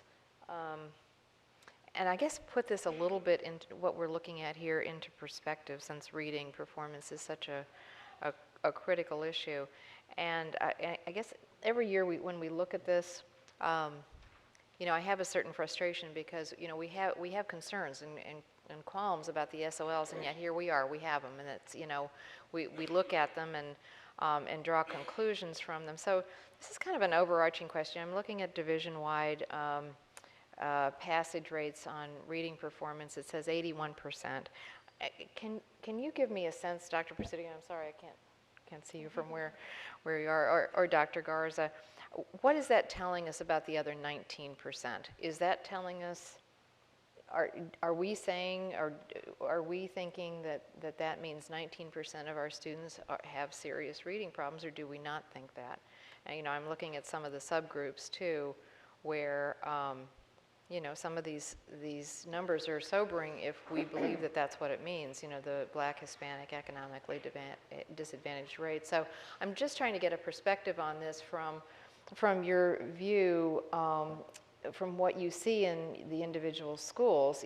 Is this an accurate reflection of our reading levels? Should we be, because I would say 19% if we have a serious problem if 19% of our students are not doing well in reading. Well, I think to the first part of the question, that is this a true indication of where, do we have 19% of our students that aren't reading on level? I would say this is just one data point. I think it certainly calls for concern. We've talked, I think at least for the last year and a half since I've been here, we've been talking about we need more consistency. We need to streamline our reading program at the elementary level particularly. And so a lot of work's been underway on that. But it's one piece of data, that's one day in the life of a child, so it may not be necessarily an accurate indicator. So at the campus level, at the school level, they have other evidence and other progress monitoring around reading that I think is also meaningful. The DRA and some of that we use. So I'd like for you all to talk about that. So it's that plus some other information I think that really tells us how well a student is progressing in reading, or if they're not progressing appropriately. And I think that's actually what I'm trying to get at is the DRA telling us something different than what this is telling us, or does it pretty much converge? So just real briefly, or do we know? Maybe we don't know. Well, I'm going to let Ms. Faggy here answer that question in just a second, but to introduce that particular answer, I would say the chart that you're looking at is looking at grade 3 through grade 12 reading data all combined. So that's an overall division look. And when we look at DRA, we have provided the DRA information for grade 2. So, you just have to kind of keep in mind that it's hard to draw those kind of generalizations from such a large, holistic kind of 30,000-foot view of the data. But as it relates to your questions around the DRA, well, it was a question, are you asking about the SOL? On the SOL test, what we also have to realize is that all of those questions are not necessarily the kinds of questions that we think of as reading questions. For example, on the grade 3 test, because we've looked at the question by question analysis, 2 of the questions that our grade 3 children had the most difficulty with were questions about guide words in a dictionary. Now that's not a skill that we think of as a typical reading skill, and honestly, it's not really the way we use a dictionary nowadays, because a paper dictionary is not really what most students experience anymore. So there are other questions on those reading tests that are honestly sometimes quite strange. Then when you get into the upper grades, grades 6 through 8 and end of course, those are not necessarily really reading tests either. I mean, there's reading involved, but there are also at those grade levels a lot of questions about literature, analysis of literature, so it's really more, it's like a combination of things. So that's where hopefully next year we'll have, the VDOE says we will have a release test, and we can then match up the release test with the question by question report, so we can see what were those things that children found most difficult. We do know that for lots of our LEP students, And even for other students, sometimes we have to look at the way the question is constructed because it's convoluted sometimes. And we haven't seen necessarily the way the new test is really constructed. So those are all things that we will be looking at. I do have to say that we do know some things, though. If I'm looking at the question-by-question report. We do know that for basically all of our students, what was most difficult in reading was not the exact, it's like reading beyond the text, so it's drawing conclusions and making inferences all the way up, 3 to 8. That was those questions were the most difficult for our children. And for third graders, the piece that was most difficult was the parts that dealt with reading nonfiction. And we knew that going in. We are really trying to work hard on getting first, second, and third grade to read more nonfiction. Children love nonfiction, but it's sometimes the teachers that we have to convince that that is a good thing for young children to read. So those are the kinds of conclusions that we can draw already, but we will know more when we see the release test. When we're talking about the DRA, I think, is an excellent measure. A teacher sits side by side and listens to a child read, and then asks the child to tell about what they've read. And there are prompts if the child does not respond correctly. But that is a very different test than an SOL test. So you almost can't compare them. And in the DRA, we test every student. So when we're looking at first and second graders, that's where we have the preponderance of our beginning ESOL students, that makes a big difference. Because when you're first learning a language or learning how language is constructed, it's very difficult. But we want teachers, somebody said to me today, if we want better scores, then maybe we just shouldn't test everybody. But that's not the purpose. Our purpose is not to get better scores by not testing students. Our purpose is to do the assessment so we know more about them, so they can do better in the future. Right. So as Dr. Garza said, it's a complicated issue. Well, I appreciate that thorough answer. Thank you. And I will let us go on to someone else and follow up with this. I guess one question I did have, what I'm looking at now on the link is, I see the division and the reading performance, and I see I can do it by region and by school. Is there some place on here that I can also get it by level, by elementary, middle, and high that I'm just missing? Is that available on that link? Do you know? Yep.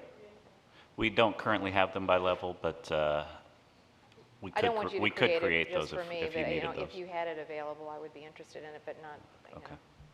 Not currently. All right. Thank you so much. Ms. Reed.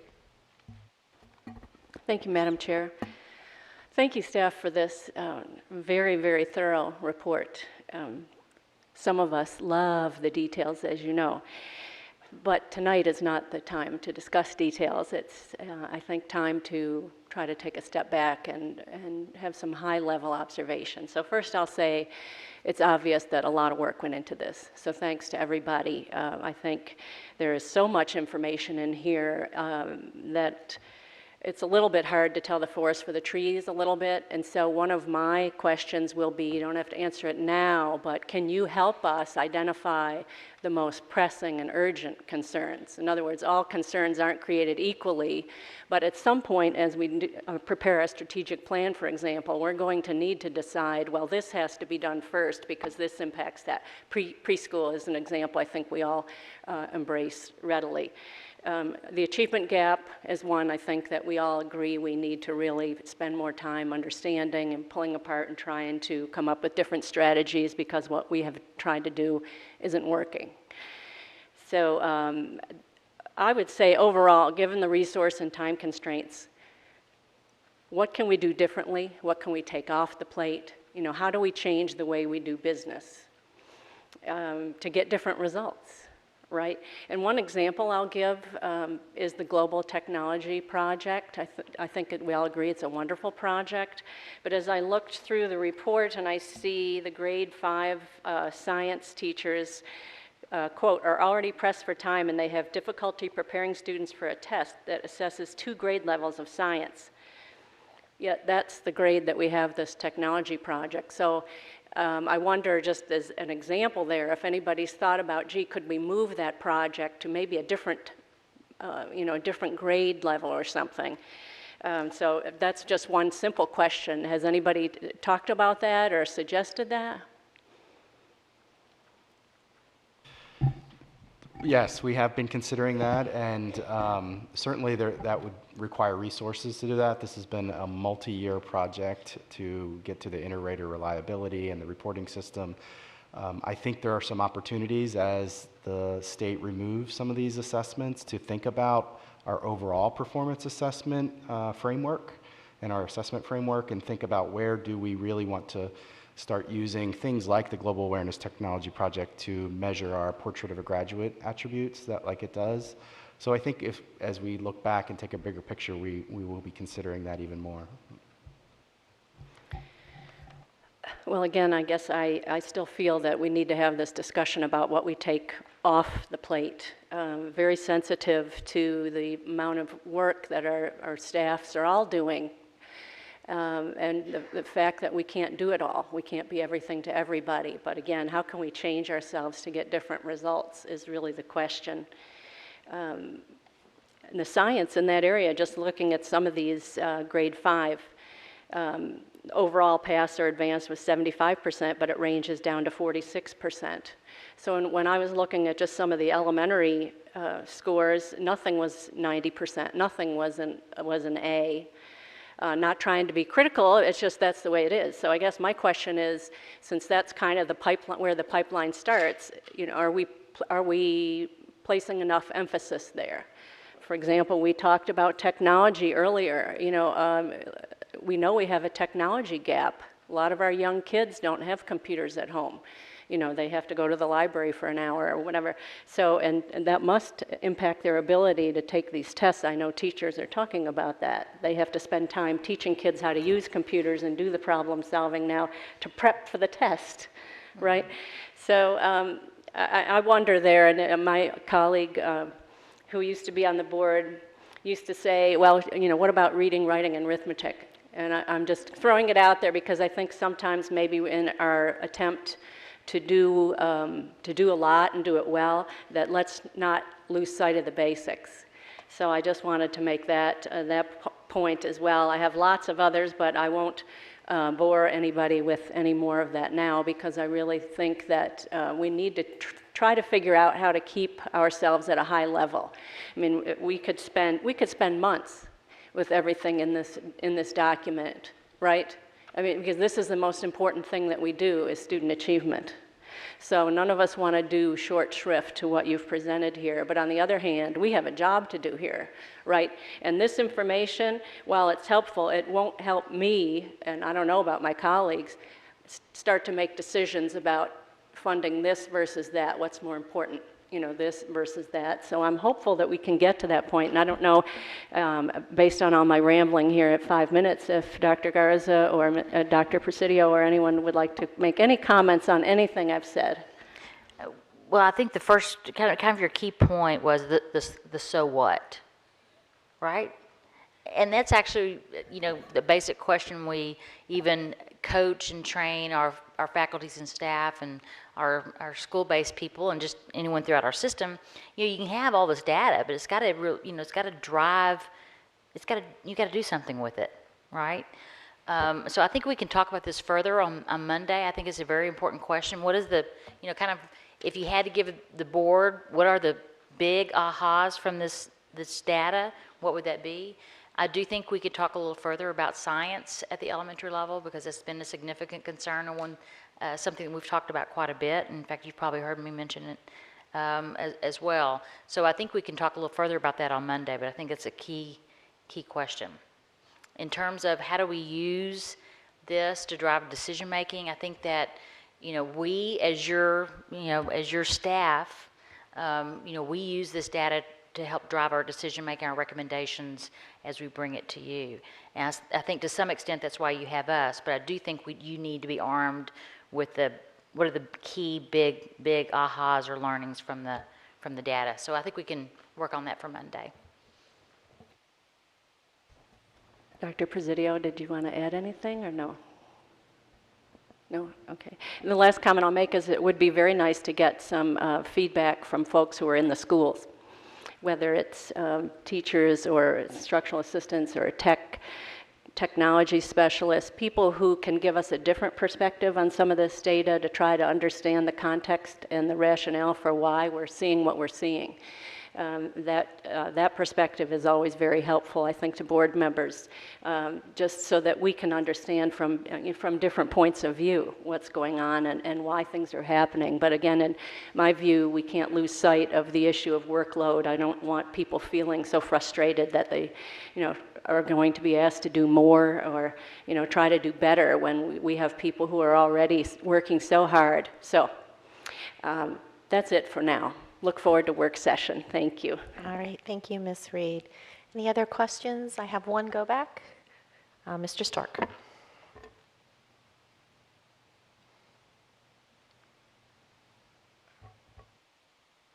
I'm sorry, I wasn't quite ready there. Just a couple things. One is, first off, I deeply appreciate the paper versions of this. There's so much data here, and it really makes it a lot easier to scan it and kind of assemble it into something that you can take apart again and utilize better. So thank you for considering that as you put this together. And just the sheer volume of information is going to be a lot for me at least, to get through and to fully appreciate what the opportunities it presents in terms of additional information and just how that can obviously guide our decision making on budgeting and other key policy areas. I think I'm just incredibly frustrated, and I just kind of do a burn every time we have this conversation now, because the baseline change really took away what I thought was going to be one of the most powerful things that we were doing as part of the strategic governance initiative, where we kind of assembled and identified and utilized these different measures and baselines and standards to give a sense of whether or not we were making progress or not in particular areas. And the changing of the test and not only the baseline impact that's had has made that very difficult. I think we can clearly see some trends, and I know those have been talked about this evening a great deal. I wanted to drill in on a couple of those, and I'll start with, I guess, the core question to me, which is, I truly don't understand the more than doubling of the achievement gap from the old SOL tests to the new SOL tests. To me, that just, I can't figure that one out. And so I'm asking you all, what is your drill down on that? There's got to be some explanation besides the fact that, it's just a different test, and at least what I hear, there's just some things that are different. How did you break that out? I mean, there has to be some clear reasons why we have so many students who weren't as successful in what we all would agree is a more challenging, more rigorous test, but still, it's just a result that I can't understand, and frankly, I'm angry about it. I want to say there's got to be something that we can get at that helps us to understand that, and then we can attack that particular issue and truly make a change on something that we all are deeply invested in changing.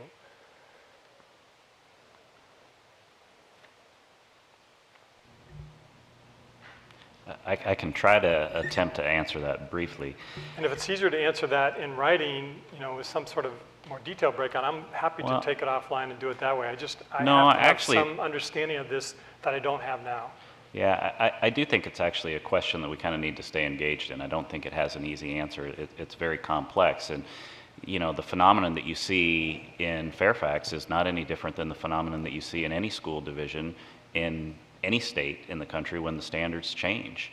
And I think But a 25 plus, a 250% difference, or thereabouts? I don't know the exact number, but it's 200 to 300% increase. that doesn't seem to be just a, a minor blip. That's something. Oh, I'm not suggesting it's a minor blip at all. I mean, it is a significant problem, and as I said, it's the biggest challenge, student achievement challenge that we face in the division. There's no question about it. What I would say is, we say things like the level of the rigor of the test changed, and that's true. And when you understand how states set standards and what that process looks like, basically, states use a bookmark method of standard setting, which basically means you have to answer more questions correctly, more rigorous questions to be able to earn the score that would be deemed to be proficient. So that's one part. But I think the other part, and Pat touched on this a little bit when she was talking about some of the things that are actually tested. The types of test items really have changed. And Virginia, as you know, is one of a small number of states that is not a Common Core state. Most states are going through this very struggle right now as they transition to the Common Core, and it's the same thing that we're dealing with in Virginia. As the standards have changed, yes, they've been made more rigorous, but the tests have changed as well, and we're testing a different type of skill oftentimes on these tests. We really are testing more problem solving, drawing inferences, making conclusions, applying information. Those are not the same kinds of skills that we had tested on the old SOLs. So we really have to be thinking, I think, about core instruction. Daily instruction in the classroom has to shift and change to get to a higher order thinking skill set, really, for our students. And I think we've done a really good job as a community mapping out the kinds of attributes that we would want to see in our graduates in the portrait of a graduate. We've really articulated beyond just saying critical and creative thinking. We've talked about reasoning and analysis and problem solving and synthesis of information in the portrait of a graduate. Those are the kinds of skills that we need to instruct more to, that I think will help our students become more successful on the SOLs. But that's a big kind of shift, programmatic shift. And that will take some time, but it is work that we're working on. So that's just one small part of the answer. And that's why I say I think it's one of those questions that we really do need to stay engaged in. I would really appreciate something more concrete than that. And I don't know if it's possible, I truly don't, but I'm not willing to accept that we have this huge increase in the gap and we don't really understand what happened. And how does that stack up to the AP, IB gaps that we have with achievement gaps, if you will? I mean, we have results, test results for those tests. That gives us some indication of performances by subgroup. Does that help us kind of get some sense of why the achievement gap might be different? Because part of the issue, part of the explanation you gave was the rigor of these tests, and that would give you some sense of assessing rigor. But I know that I have to have more than that, and I can't let it go at this point in time because there's something else here that we're missing. I assume the state has the same issues. I mean, it's across the state. Yeah. So I mean, what are they? To some extent, I will tell you that because the rigor increases, because students are no longer picking one answer as the correct answer, but they could have to pick 2 or 3 answers that are correct, very different. I will tell you, if you ask psychometricians at the state level, they predicted that this would happen. It's happened every time the test has changed. It's happened across the country. They predicted that the achievement gap would increase by 200 to 300% yes, sir. For our and that, Hispanic and that scores would plummet, and then they would have to start going back up again. Now, that's not a good enough answer. I wish it were easy to say that's the reason it happens. We'll work, and maybe we can get a better, more specific answer in writing for you all, because, or maybe Kathy, if you'd like to. Part of it is statistical. If you look at the white and Asian students who passed, I mean, right, all we're comparing is percent passing. So if you look at the white and Asian students who passed, and you look at the Black and Hispanic students who passed, the distribution of their scores is going to be different. So on the white and Asian side, you've got higher numbers of pass advanced. So when they're faced with the additional rigor and their scores drop, they're still passing. If you look at the Hispanic and Asian students and their distribution, which for the most part would fall closer to the cut point of passing and not passing, they're less prepared for that rigor. It's I've not. heard that argument. Is there some way to kind of weight that and see if you have a 250% difference to say, at least with some broader measure, X% or roughly this much of it is related to that and this much is related to that? One of the things that we could do would be to compare average scores. And if you compared average scores rather than just the percent passing, you would see that both the average score for white and Asian and the average score for black and Hispanic, they both dropped. But, proportionally? We could do that and show, and I think you would see that it's not as shocking as it appears when what you're doing is comparing pass rates. Pass rates hide a lot of the nuance of the scores. I apologize. I know I don't have really any more time, and I would love, and I'm looking forward to further engagement on this. I apologize. I've done more speaking than I intended, but I had one other issue I truly wanted, actually one other thing I wanted to mention, and ultimately ask you to present something on Monday about it, which is, Dr. Presidio, you mentioned earlier about the New World language benchmarks being developed, and my question is there any ability to utilize the previous results that we have for the New World language benchmarks that you're looking to somehow do an adjusted look at those the past performances we've had to, it's kind of like the inflation rate. Can we adjust it based on a 2014 indicator? Can we do some sort of looking at the 2012 results based upon the new adjusted benchmark and get us, again, give us some trend line, some historical basis for that?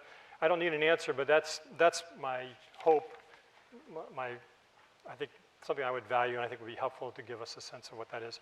The last item I have, and again, I know I'm way over, but attendance focus, if you could just turn to page 98, I just need somebody to explain that a little bit better, and if you have any examples on that, that has to do with the individual attendance results, the variability between schools, and I was just curious as to what that meant. I know there's no schools listed there, but I don't know if there's a specific, you saw a pattern there in the kinds of schools or the makeup of the schools or the area, the part of the county they're in or I don't, whatever there is. It's not clear from this other than by subgroup that there's clearly differences in attendance rates that are pretty dramatic.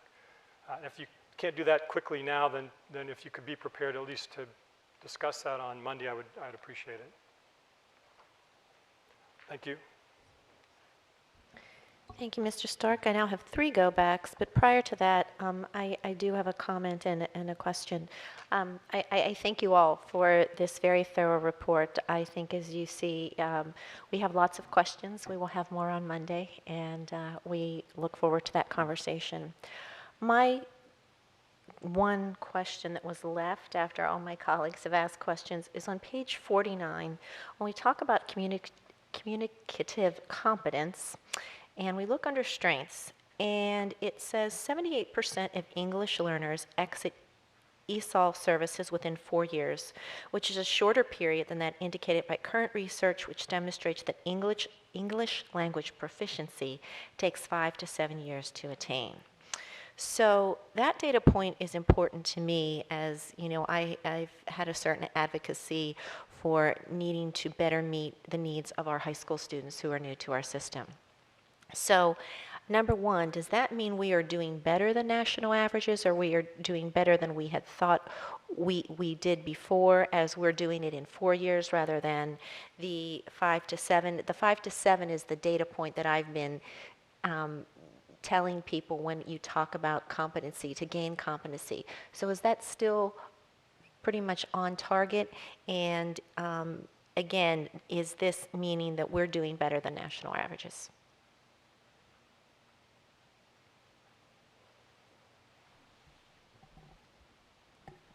I think we still hope that students will attain proficiency within that 5 to 7 years. 5 to 7 years is what research shows that students will need to really become academically competent, and to make sure that they've reached proficiency so they can gain that, proficiency enough to be able to pass SOLs, to be able, as we showed the formally language English proficient data earlier. So, but I think when we say that 78% have using the metric of 4 years, we're showing that our students, as they can do it that many students do it before 5 years, and so it's just a way. I'm not sure. I think it's One of the challenges with comparing to national averages is the variety of different language assessment tools that are used across the variety of states is really the problem. So we weren't intending to compare to national averages. We were intending to compare to the 5 to 7 year research-based average amount of time that students should take to get to that level. Right. So we've had success in a shorter period than typically is experienced. That's correct. But we still are working on that. And okay, so that still goes to my point that I've made in earlier meetings about needing, perhaps particularly when you get a child at the ages of somewhere between 15 and 17, and the need for different type of programmatic things we need to look at. All right. Thank you so much. And I look forward to more conversation on Monday. And my first go back is to Mr. Moon. I'm fine, Madam Chair. All right, thank you. Ms. Hines. Yeah, thank you. Just briefly, listening to Mr. Stork, I feel the frustration that you have, and for me it comes down to a sense I've had for a while that we just really can't rely on the state for good assessment tools. I mean, we can't rely on them for anything that's valid or consistent and that tells us what we want to know about our kids. You know, I think we get to a point, a lot of the point, and I think you're right to ask why this happens, and we should have a better sense of it. But my own feeling is, you know, for a while now, I think we've gotten to where we have a bunch of kids who are sort of in this remediation track, where they are learning how to take the test. And when you change the test, you have to start all over with those kids. And what the measures ought to be measuring, I think, is the skills and content, not test-taking skills. And that, you know, that's always the risk you run whenever you measure, but I think that's why performance-based measures make more sense. We touched on science, elementary science. I think that's a particular place where performance-based measures make more sense. But so I agree with you. I think we do have to understand why this keeps happening. And my own theory is that it's just that the tests have never really been worthy. But. And Ms. McLaughlin. As I mentioned, I won't be there on Monday, so I would ask my colleagues if you have an opportunity when looking over this report and maybe in discussions on Monday. I appreciate that what I'm seeing here is you have also provided the charts where we see the advanced pass rates. And we've talked about that as a board and as a school district. We are a high-performing school district. And I will say to my colleagues, and just glancing at some of the charts tonight, they're even more alarming. If you're worried about an achievement gap, look at the pass advance rates. They're even greater.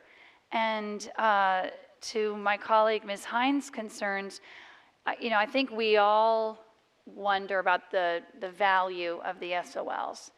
But I will say we have other external standardized measures that continue to point to the gap. When we look at our pass rates on the AP exams, which, you know, I haven't studied IB, but the AP exams pass rates, tremendous gap. I don't know if our school system has looked at, you know, other external measures. How do our students perform with SAT averages, ACT averages? But we are seeing a consistent pattern here. So even if we try as a district to be sensitive and understand that when we change a test and how it might impact certain subgroups, consistently at almost every measure you can find, the gap is there. And so I think it's really important that we realize, find any measure and we've got a gap. And it's a national problem, as Dr. Garza noted. But I think it might actually help us holistically as a board. If we have such concerns and reservations about the SOL and they keep changing them and then our baseline changes, well, let's look at some of the standard measures that have remained consistent in the last 5 years, K through 12. And you know, have that, again, be part of our analysis on where this gap is, but I'm just worried that it's almost everywhere you look, and I think it's really important that we own that and try to figure it out. Ms. Schultz. Okay, so I just have a quick, and you don't have to respond now, but I do think it's important, and maybe it's a little bit building on what my colleagues, Mr. Stork and Ms. McLaughlin, have said. I can't seem to, not that there's so much data that it's bad, but I can't see the overlay in some of the areas. Like, for example, again, going back to that 86% K through 8 target language acquisition, or this, the page 49 that Ms. Hines referenced, the 78% of the ELL learners emerge after 4 years, and how that, are those the LEP students that we see? Like, where are the students that match these statistics? And correlating the stats when you see that target language acquisition, how do we have them acquiring the language K through 8, but then see the precipitous gap happen 9 through 12? Because to me that means, are we adding 10,000 new high school students? Are they all high school students that are coming in that are throwing off the gap? So that correlation and that concern that Mr. Stork raised, you know, is grave. And I think that some of us are trying not to overreact to it because there is good work here, but it doesn't mean that we're not going to take a microscope to some of it. But correlating data between some of the stats that are here with who those kids are in the charts, I think will start to maybe tie together those meaningful pieces of data. And we've got to understand, if 78% are emerging out of ESOL services in 4 years, then why does the gap persist? And that's going to get to some courageous conversations that some of my colleagues are not going to want to have, which is there may be some stuff here that we can't fix, that once the kids cross the transom, you know, into the schools, there's going to be only so much that we can fix, but we have to understand where the problem lies in a really profound way, like in a very honest way, so that we can figure out what actually where we can focus the efforts, policy-wise, money-wise, you know, resources, whatever, and that which, you know, like our faith community outreach breakfast earlier this week, we're going to have to look to other parts of the community to help shore up, to fix those numbers. But I can't correlate some of those stats, so if you guys can help us in Monday and beyond, that would be very helpful. All right, thank you all. We look forward to more dialogue on Monday. We appreciate your time. Next on the agenda is Student Representative Matters, and I call on Mr. Lateef. Thank you. Chairman Darnat Kofax, Dr. Garza, member of the school board. I hope everyone had a wonderful Thanksgiving break. It was a great time to sit back and relax with family, but work has certainly resumed for me and the students of Fairfax County. On Tuesday, I met with Ms. McLaughlin and Ms. Lena Ross from the Woodson community and Dr. Dockery on the important topic of managing the often heavy workloads my fellow students and I have on a nightly basis. As I've said before, this is the new central focus of my term. Although this is hopefully well known to the school board, not many students or parents are aware that Fairfax County Public Schools already does have a guideline that states, in general, high school students should have no more than 2 hours of homework cross-curriculum, and this does include AP, IB, and other honors level of classes. However, I, along with the vast majority of students I have spoken with on my school visits, can attest that this guideline is rarely, if ever, followed. I applaud members of the school board and the FCPS leadership team who are working to address this important issue, and I am looking forward to seeing concrete changes that can help both students and teachers proposed and eventually implemented by this board. I'd like to acknowledge and thank the students and parents from across the county who have reached out to me with their stories about how they are affected by their workloads and who have encouraged me to advocate on this change and on this subject on their behalf. Specifically, Ms. Katie O'Laughlin from Robinson High School and many members of the Student Advisory Council who have been reaching out to me over the past several weeks. I'd like to thank Ms. Schultz and Ms. McLaughlin for inviting me to their student town hall meeting at West Springfield High School yesterday morning, where we heard from dozens of student leaders. It was a very interesting debate and a very interesting discussion. I would also like to thank Ms. Schultz for joining me this morning at my visit at Centerville High School, hosted by their leadership class and SAC President Michael Merrow. Last night, I had an enjoyable and productive time at the joint annual dinner of the Fairfax County and Fairfax City School Boards, and I especially enjoyed spending the evening speaking with my counterpart from the Fairfax City Board, Student Representative Mr. John Nikopoulos, who's a very entertaining young man. He's also the recording secretary of the FCPS Student Advisory Council, so we do see a lot of each other talking about our respective roles on the two different school boards we have in our county. I had a great time at the VSBA conference in Williamsburg on November 20. You can read about that in my previous newsletter. And lastly, I hope many tuned in to see the National Geographic Channel's documentary Sleepless in America, which premiered last Sunday on the 30th of November. Dr. Garza, members of the school board, and 2 FCPS students were all featured. I was pleased to host both of those students featured, Aaron Cooper and Amin Al-Dali, at my home where we all watched it. And if you did miss it, or anyone in the community missed it, it will be available online, and I'll send that link out, and I'll send it to the school board when it does become available. Looking ahead, I'll be attending Dr. Garza's listening tour this Saturday morning, visiting Oakton High School on Tuesday, and attending the orientation of this year's School Board Student Leadership Development Program on December the 11th. Thank you. Thank you. Ms. Schultz would like to make a comment. No? A pass. All right. Next, we move on to confirmation of action taken in a closed session. This is the portion of the meeting where the board will confirm any action regarding issues that were discussed in the closed meeting. These issues may include personnel or student disciplinary matters, and motions will now be made to confirm any recommended action. I call on Ms. Strauss to make a motion. Thank you, Madam Chairman. I move to deny the school reassignment appeal of a student who was charged with serious crimes related to an alleged incident in the community and to confirm the disciplinary decision of the division superintendent. I will second that motion. All those in favor? Moon, McElveen, Hines, Smith, Darnat, Koufax, Velkoff, Strauss, and Ms. Evans. Opposed? Ms. Reed, Ms. McLaughlin, Mr. Stork, and Ms. Schultz. The motion passes. Next, I call on Ms. Schultz.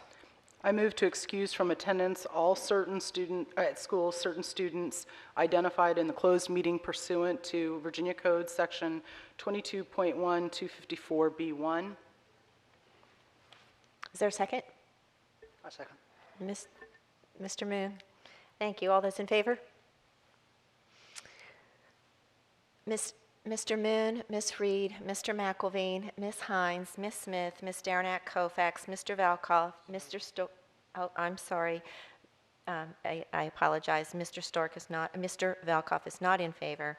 Mr. Stork, Ms. Strauss, Ms. Evans, and Ms. Schultz. All those opposed? Abstentions? Mr. Velkoff and Ms. McLaughlin. The motion passes. All right.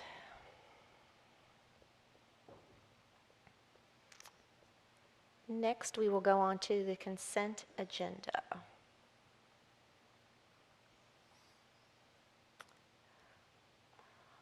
Our adopted rules of parliamentary procedure, Robert's Rules, provide for a consent agenda listing several items for approval of the board by a single motion.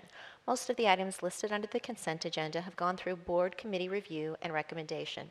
Documentation concerning these items has been provided to all board members and the public in advance to ensure an extensive and thorough review. Items may be removed from the consent agenda at the request of any board member prior to the meeting. 5.01, approve the minutes of the November 17th, 2014 regular school board meeting. 5.02, appoint Marciela Alarico as an agent to the school board as detailed in the agenda item. Number 5.03, appoint individuals to serve on committees as detailed in the agenda item. Is there any objection to the consent agenda? All right, hearing and seeing no objection, the consent agenda is approved. Next, we will go on to new business.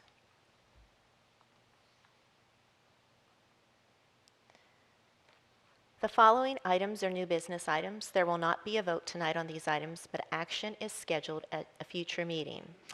6.01, approve revenue and expenditure changes reflected in the FY 2015 mid-year budget review as detailed in the agenda item. And I now call on Kristen Michaels to present to us.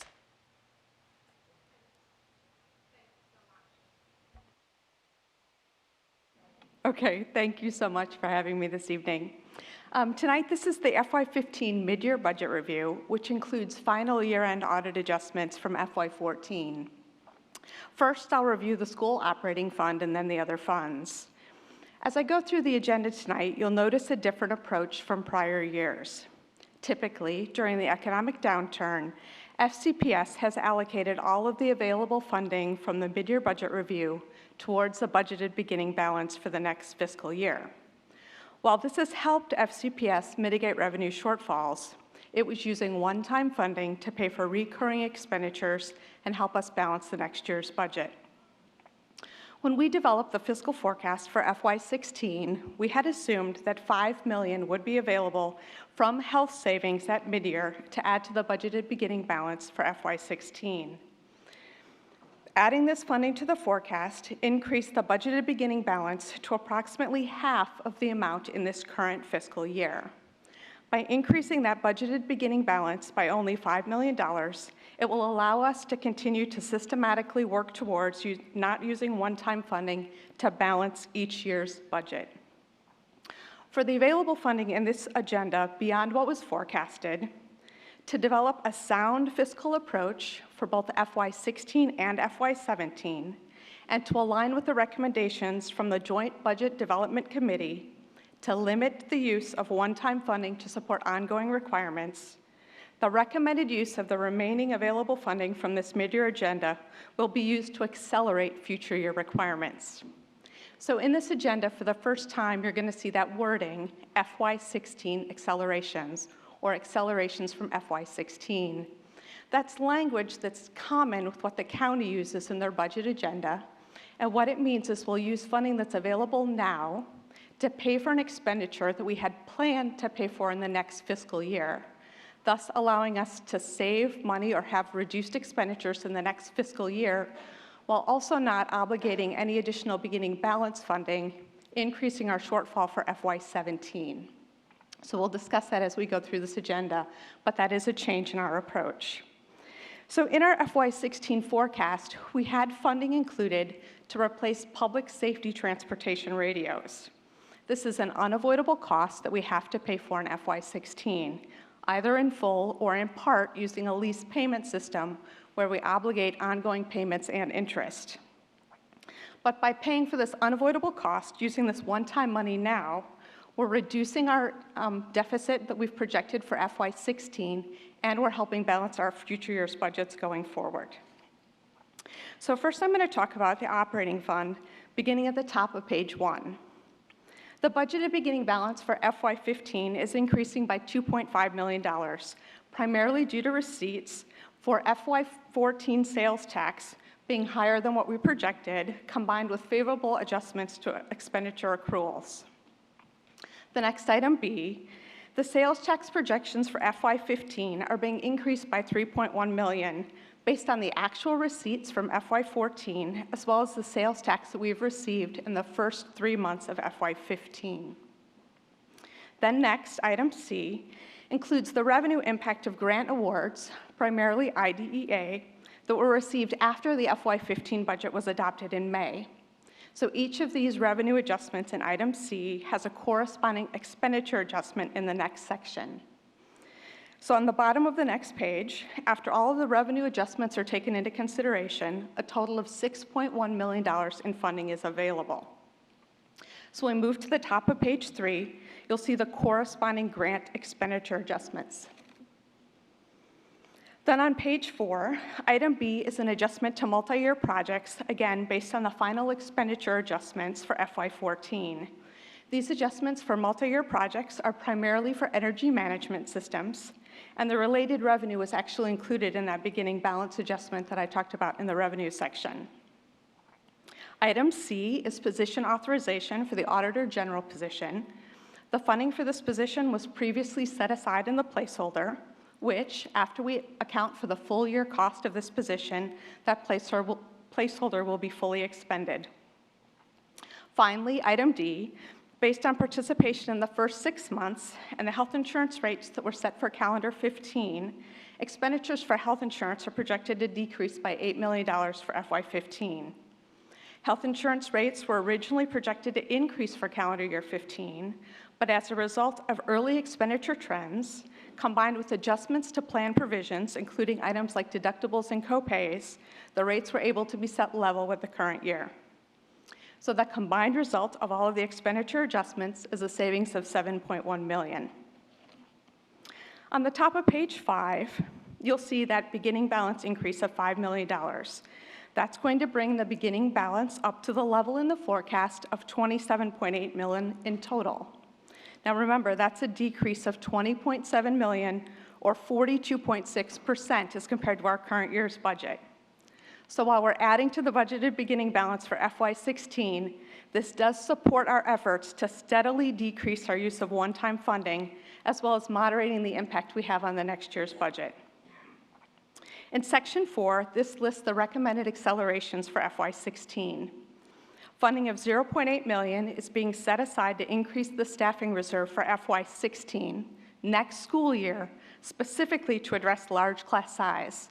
This funding is going to allow us to have 10 additional positions, again, specifically to help us address class size, which is a key concern. Next, in item B, funding of $7.4 million is needed to replace transportation's public safety radios.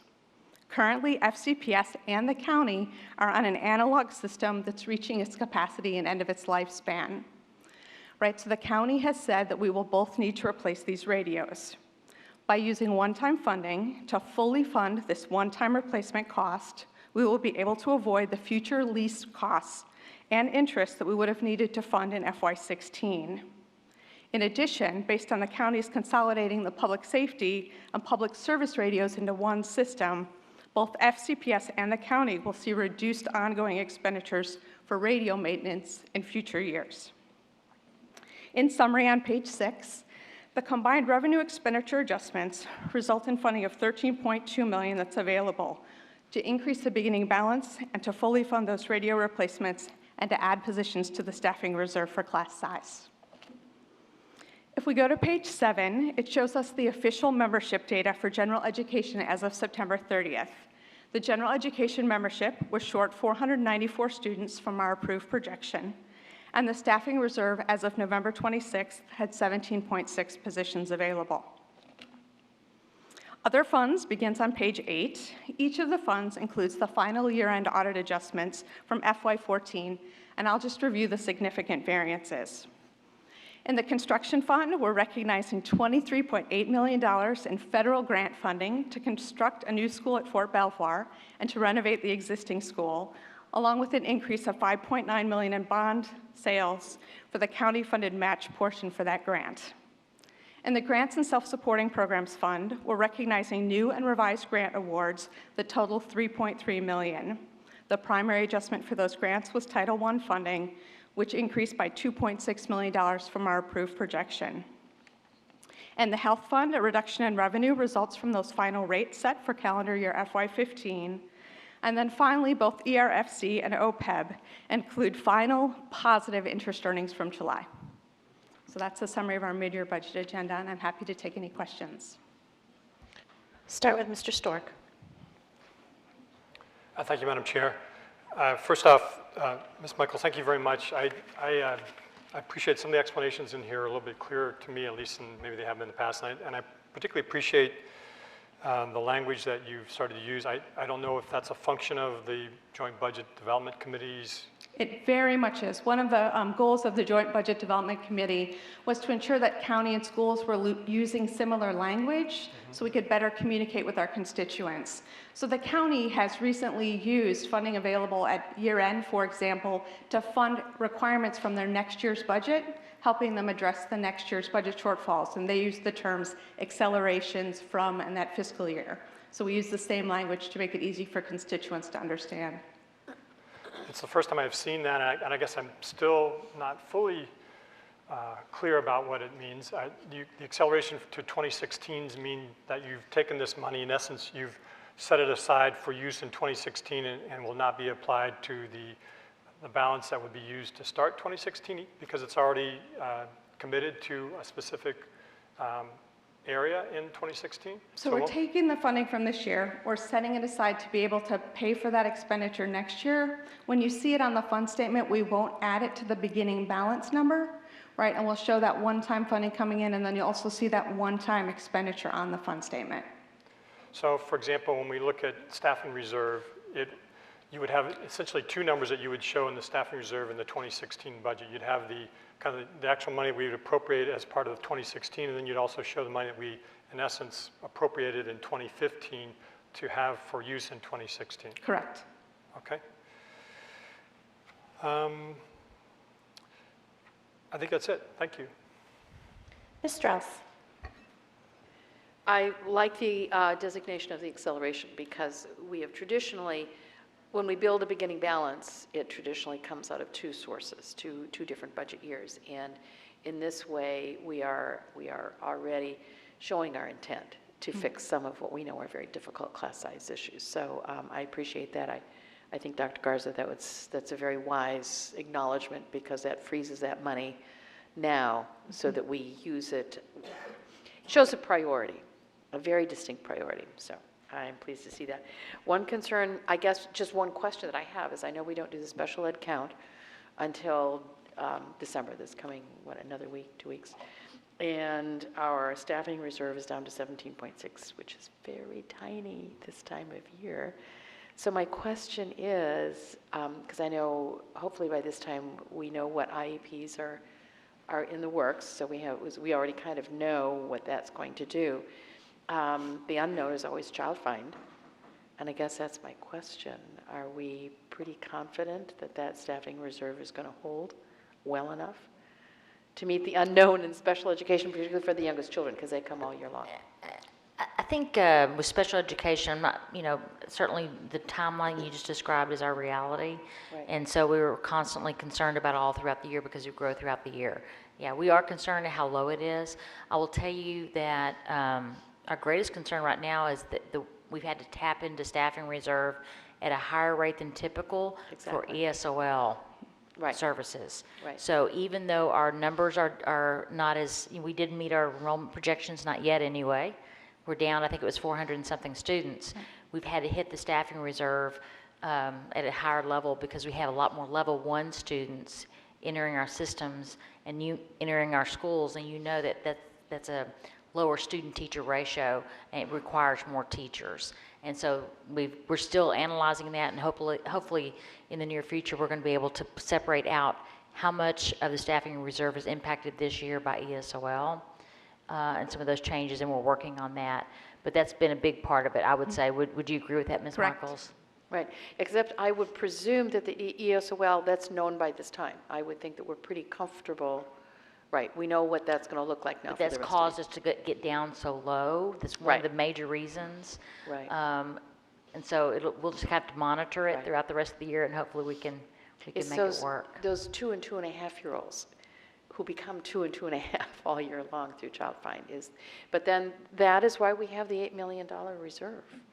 Because in the past, the times that we've had to tap it, Actually, you're going exactly where we think we might have to go, but we need to do a little bit more analysis on it because the increased demand that we've seen in our ESOL program was certainly something that we could not have anticipated. So, but we need to do a little bit more work on that. But if we find that we can justify, at least for you all, that we could constitute that as an emergency need, we might be able to separate that out and restore a little bit to our staffing reserve down the road, so we're looking at that. Right, historically, if I can remember the times that we've tapped the reserve, it has been, one year we tapped it, Dr. Garza, $5 million for staffing. That was very disconcerting. But then one year we did it for snow removal, and one year we did it because of an unexpected decline in sales tax. Right.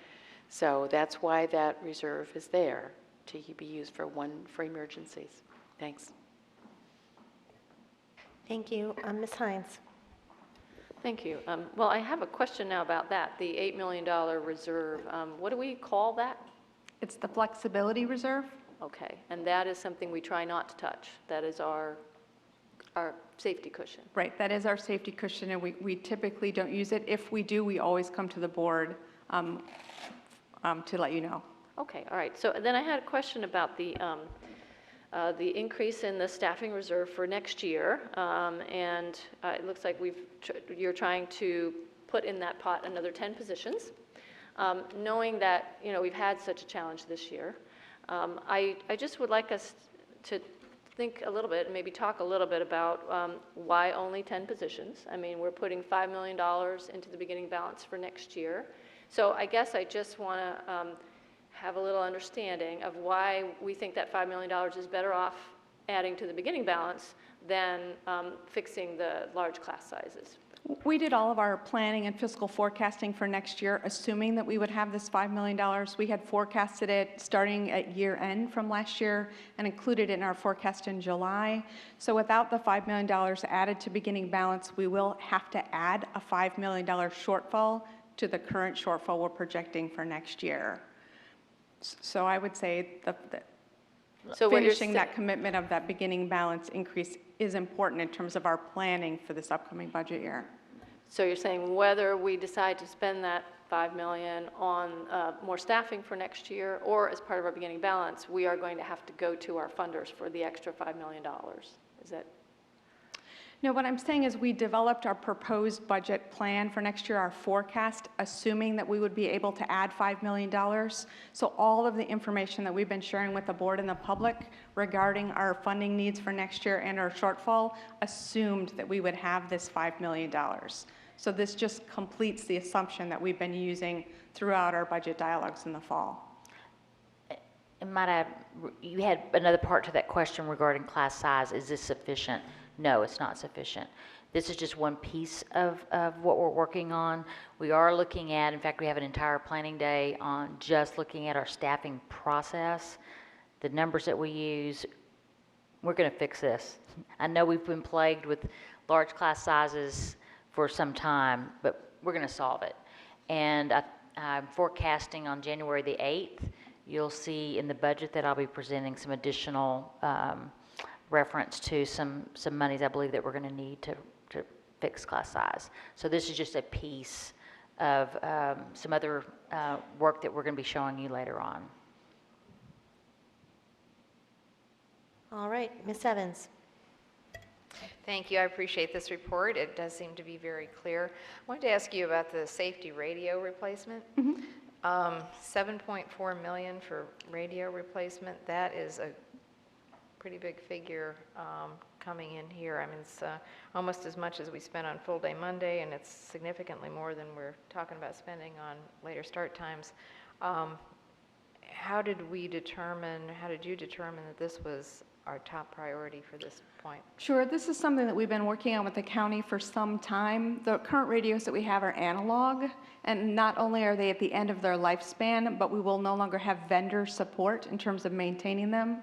And because they are public safety radios on all of our buses, right, has really been a critical need for both county and schools. So we had included it in our forecast for next year as something that we must do. So when it came down to looking at our budget process and looking at, we really do want, whenever possible, to try to use one-time funding to be able to cover one-time needs. And by funding these radio costs in a one-time lump sum, we're avoiding the interest if we have to spread the payments out over a short number of limited years. So it makes good financial sense in terms of it will make the cost as low as it can possibly be, and we need to actually replace these for student safety. This is going to be something that we will not be able to avoid doing.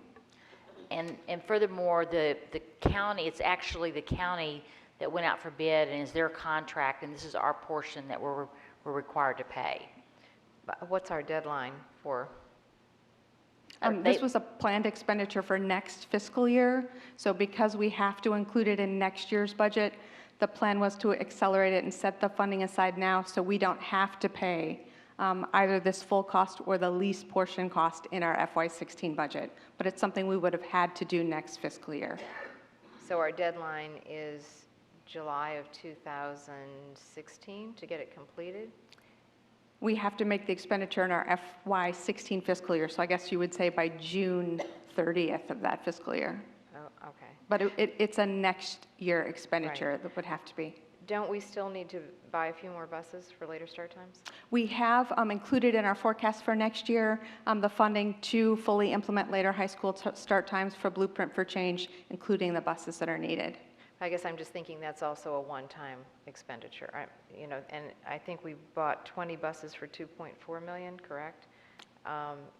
Wouldn't that be also a possibility for using this money and buy them now? You certainly could do one or the other. The way to avoid the interest on these lease payment costs would be to make sure we can fully fund the radios at once. So rather than buy a portion of the radio and the buses, we elected in this agenda to recommend fully funding the radio cost. But we have definitely included in our forecast for FY16 the buses that are needed for the later high school start times. Okay. Thank you. Mr. Moon. I have a couple of questions regarding transportation, public safety radios replacement myself. Is this something legally required, or you are choosing to do it? Because I understand the safety of the children is most important. And Jeff certainly can add more if he'd like to. What I would say is if the radios on our buses don't work, I don't know that there's a legal mandate, but certainly there's a moral and ethical mandate to ensure that our students are safe. And I'm not going to disagree with you, because when this comes in as something that has already gone through county's procurement process, and we are having no other choice but to pay for, are we paying 100%, or is county picking up any part of that, or subsidizing us, or we are just using their process for us to pay? So I'm not saying that this is not anything worthwhile. It's probably we have no other choice but to pay for it, but it's such a large ticket item as comes to me as a summer surprise in the mid-year. Sure.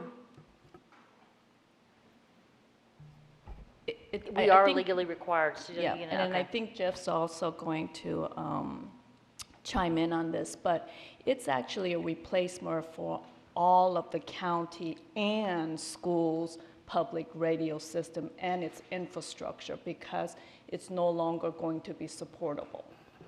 Yeah, that's basically what it was, is exactly as was stated at the beginning. When Kristen was talking about the entire system, the analog system being totally unserviceable, not only are we having a more difficult time to maintain what we already have, it's becoming more cost prohibitive.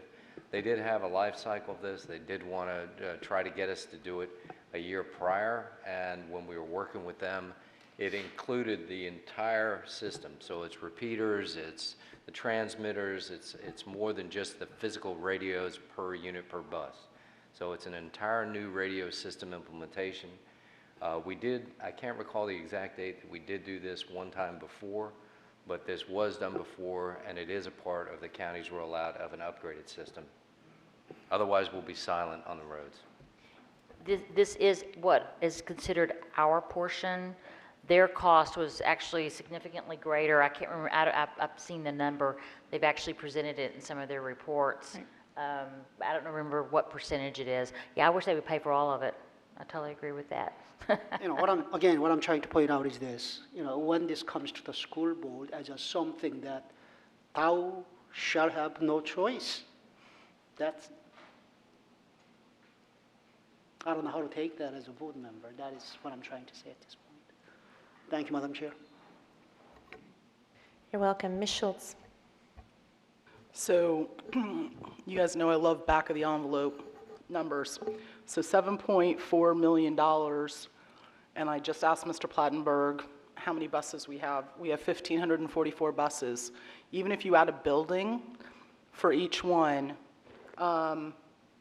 you're at 1,933, roughly, facilities. So let's take the 2,000 number. At 2,000, coverages between every bus and every building, that's over $3,700 a radio. That's where, frankly, I just want to throw up. we're going to spend $3,700 a radio. I cannot believe, coming from the business community, that our only choice is a sole source direction from the Board of Supervisors to spend over $3,700 on a radio to keep in contact with our buses. So you know, I don't want to have a throwdown right here about this, and I get that it's repeaters, and I get that it's this, that, and whatever, and we're the largest school system in school bus fleet in the United States of America, in northern continent, and this hemisphere, and everything else. At $3,722 a radio, something's fundamentally wrong, and I think that when we're being asked to have, class sizes are increased and increased and increased, and we're figuring out where staffing reserve's going to go, and we have kids that can't speak English, but we got to spend $3,700 on a radio. We're going to be held accountable for that. So you don't have to answer that right now. That's just a throwdown. That wasn't even what I wanted to say. Going back to, can you pull back one or two on the staffing reserve? I'm trying to get it back up to the staffing reserve. Page 5. Okay, so page 5. I don't understand how we wind up with approximately 450 fewer students, how we wind up with 450 fewer students at, you know, roughly $14,000 apiece, and we're this far into the staffing reserve.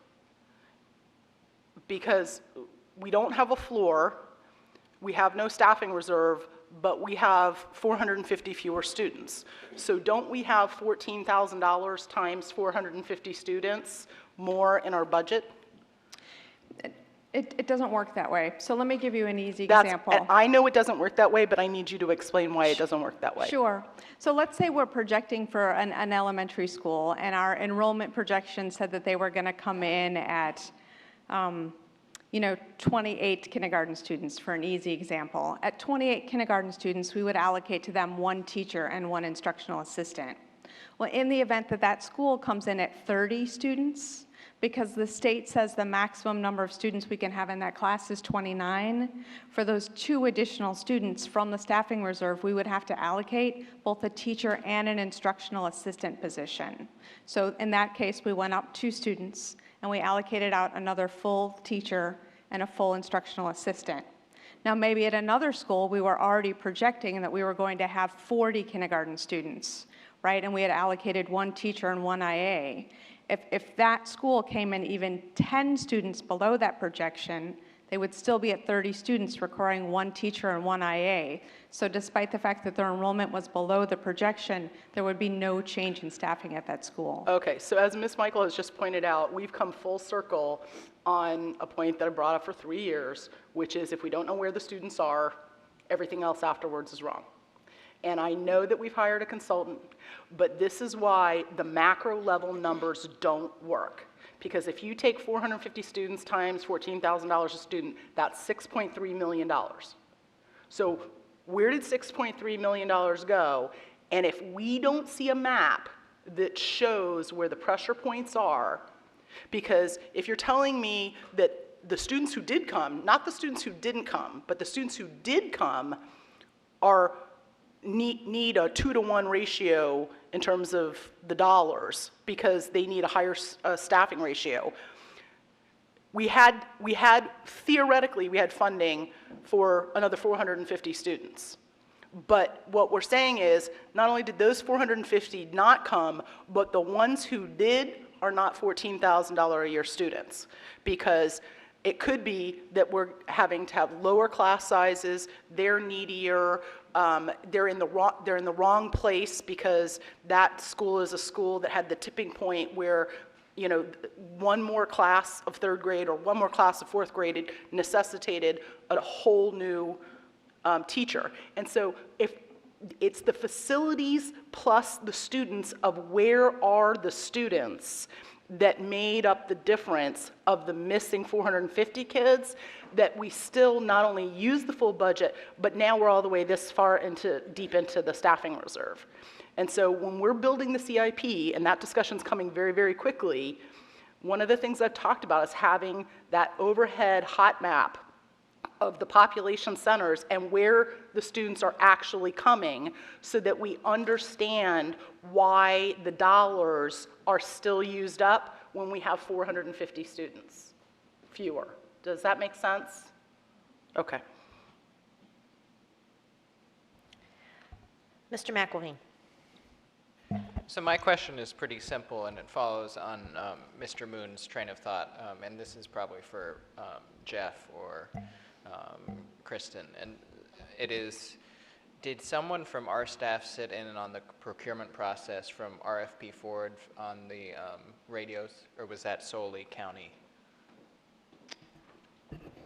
The folks that were from the Department of Transportation, Mr. Tim Parker was involved in coordinating with the county, and he was involved in the radio process.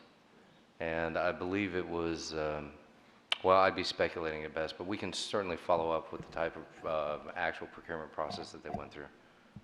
Okay, because I would hope we had institutional representation. Thank you. Ms. McLaughlin. So following on Ms. Schultz's back of the envelope calculations on the radios, I can't help but think about here we live in the shadows of the nation's capital, and you hear stories in the Washington Post all the time about the federal government and the Pentagon paying $3,000 a hammer. And I think it would be helpful because I feel like this is a number that I have absolutely no context to appreciate. Is this just the cost of technology in this particular sector? But I think it might be very helpful to us as a board because I think that if people do the back of the envelope calculations on this, and you know, over $7 million is still $7 million, we're going to really need to be able to help explain this adequately. So I would just welcome whatever information you can bring to us because I do have heartburn. I can't help but think, please tell me there's another way to do this.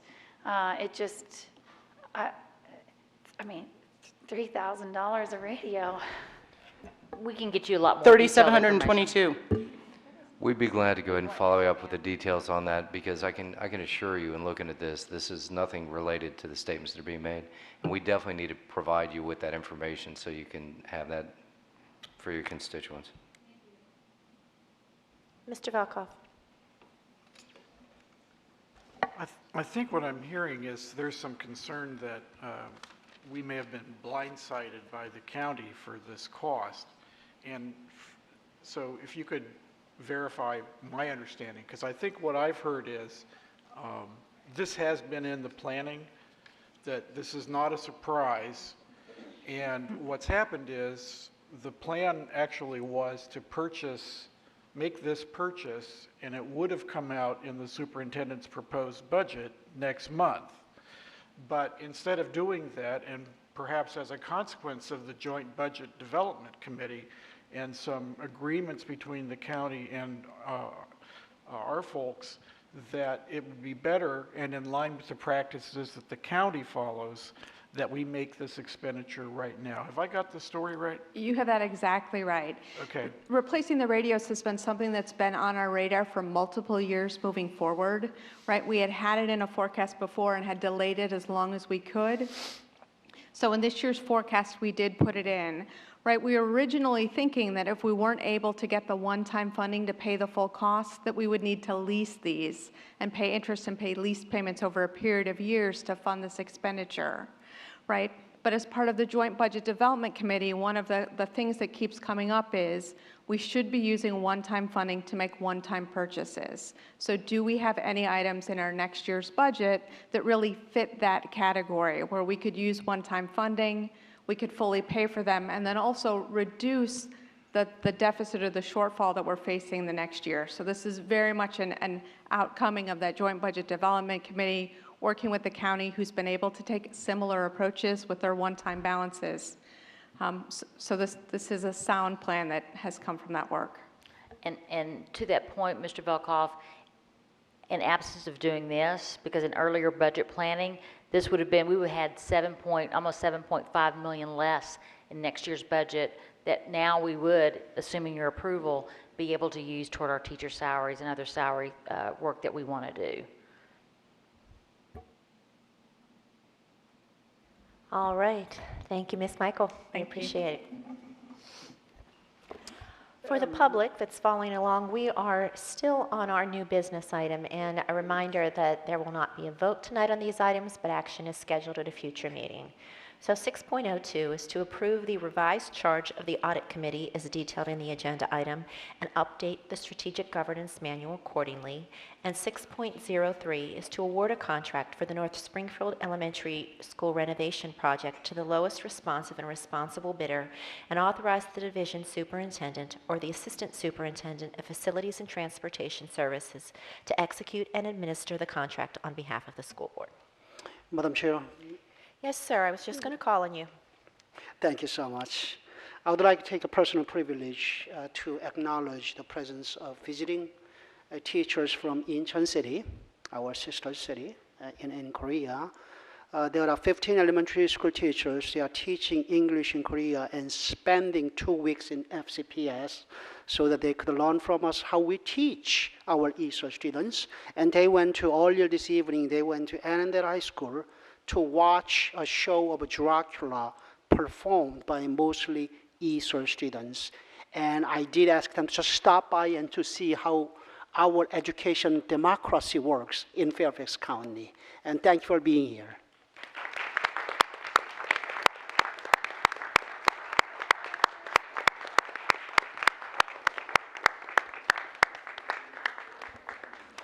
You're not obligated to stay too long. You can, I know that you have to go to class in the morning tomorrow, so, you can leave at any time you want.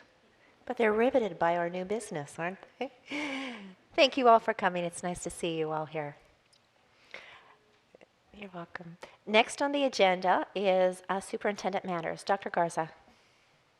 Yes, thank you, Madam Chair, members of the board. Earlier this month, the National Association of Industrial and Office Properties handed out their Northern Virginia Awards. And I'm pleased to report that Bailey's Upper Elementary for the Arts and Sciences was presented with an award of excellence. So this is another well-deserved recognition for this wonderful school that we're very proud of, and certainly well-deserved recognition for Cooper Carey, Jeff Plattenberg, Kevin Sneed, and so many others on our facilities team. So we're really proud of that great work. Lots of people have visited the school to see how exciting a multi-story elementary school can be and how great it can be for student learning. FCPS has also been awarded a $760,000 grant by the Department of Defense to assist military-connected students at Fort Belvoir Elementary School. This new initiative, called Mindful Attention to Instruction, will help to close the achievement gap between general education students and special education students in mathematics by using a hands-on interactive math program during an after-school program and embedded as an intervention during the school day. And then finally, on a completely different matter, the research is clear about the importance of quality teachers in every classroom. And most important, in fact, I believe, for student success, and evidence does support that. But we all know as parents and those of particularly board members and others who work closely with schools, we just know this is true, that it's most important and most critical factor for improving student learning is having a great teacher. In FCPS, we're fortunate that we have the best teachers in America. They are a key reason that FCPS is considered a world-class school system. As a result, our schools are a significant economic driver for this county because of the reputation of our schools and the great teachers that we have. So we have a world-class teachers who deserve to be paid accordingly. Trends over the last 5 years, I know, have been disturbing for all of us. The school board and certainly this leadership team have shown that we are declining in terms of how we compare to our surrounding jurisdictions around teacher salaries. And this is something that is on our hearts and minds. Certainly, every year as we develop the budget, and again, as we start to contemplate and work with our Board of Supervisors to develop the fiscal year 16 budget. Two very recent reports, the most recent WABE, Washington Area Boards of Education comparison that we've reported out recently on a couple of different occasions with the board and the Board of Supervisors, and the recent report that was just released over the last day or two by the National Council on Teacher Quality revealed that we are in a terrible position with regard to teacher salaries. As we discuss the fiscal needs of our system, I implore our community and our parents who care about our great teachers and who care that we keep our wonderful teachers in our system, I appeal to them to help us as we begin to champion and appeal to our members, our leaders at the County Board of Supervisors, that we need their help in addressing our impending challenge with teacher salaries. We can do better, we must do better, and that rests with our Board of Supervisors. And so we ask for our community to stand up and help us rally and support and champion for the teachers, our great teachers in this system. Thank you. Thank you, Dr. Garza. Next, we have reports, and I'll start with Mr. Moon to give us a report on the November 18th Audit Committee. Thank you, Madam Chair. Just briefly, Audit Committee met on November 18th and discussed the status of the current audit work, and also review the customer satisfaction survey results for the school activity funds for the audit year ended June 30, 2014. The committee further discussed the consideration of a proposed audit of annual student enrollment projection that was at the request of Ms. Hines, and also discussed the potential topics for the next meeting to be held on December 17th. Thank you. Thank you. Next, Ms. Evans, governance held on November 24th. Thank you, Madam Chair. The first thing we discussed was the leadership succession that we had been tasked with. Our committee decided that it would require more discussion by the full board, so we're going to do that at our January 12th work session. We considered the possible changes to the beliefs, mission, and vision that we discussed at our July retreat, and we did adopt those with a small edit to reflect the changes in the portrait of the graduate. We're going to bring that to you at the December 8th work session. We did discuss new measures for the strategic plan. We will be receiving a crosswalk between what we have now with our operational expectations and our new strategic plan to see how they coincide, and we'll be bringing some of that to the board for the school board retreat. We did discuss the school board retreat.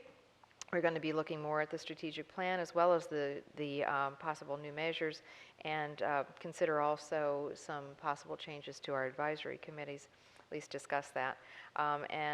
Lastly, we just wanted to make note that on our annual work calendar, typically we adopt our school calendar about this time of year in December. This year it's a little unusual. We're going to be looking at that in the February-March timeframe. Thank you, Ms. Evans. Next, Ms. Reed on our joint Board of Supervisors School Board budget meeting held November 25th. Mr. Stork, do you want to talk about that, or do you want me to?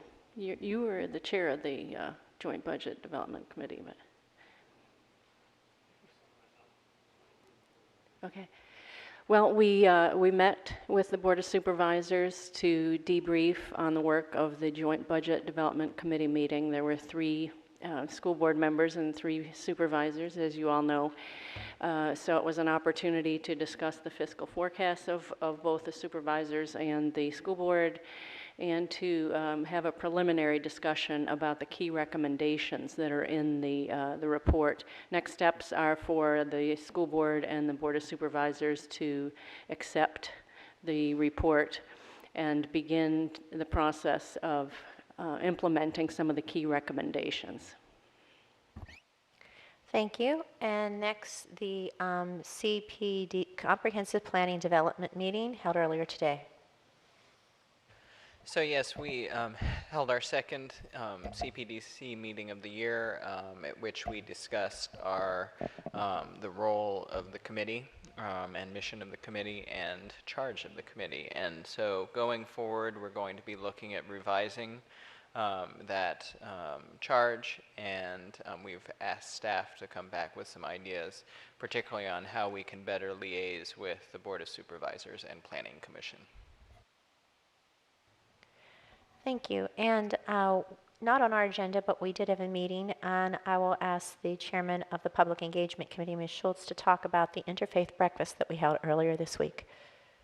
So I'm very pleased, and I see Marty Smith is here, and we had some good informal words last evening that the board, although Dr. Garza was there to make opening comments, the board held for the first time in history a faith community outreach breakfast this week.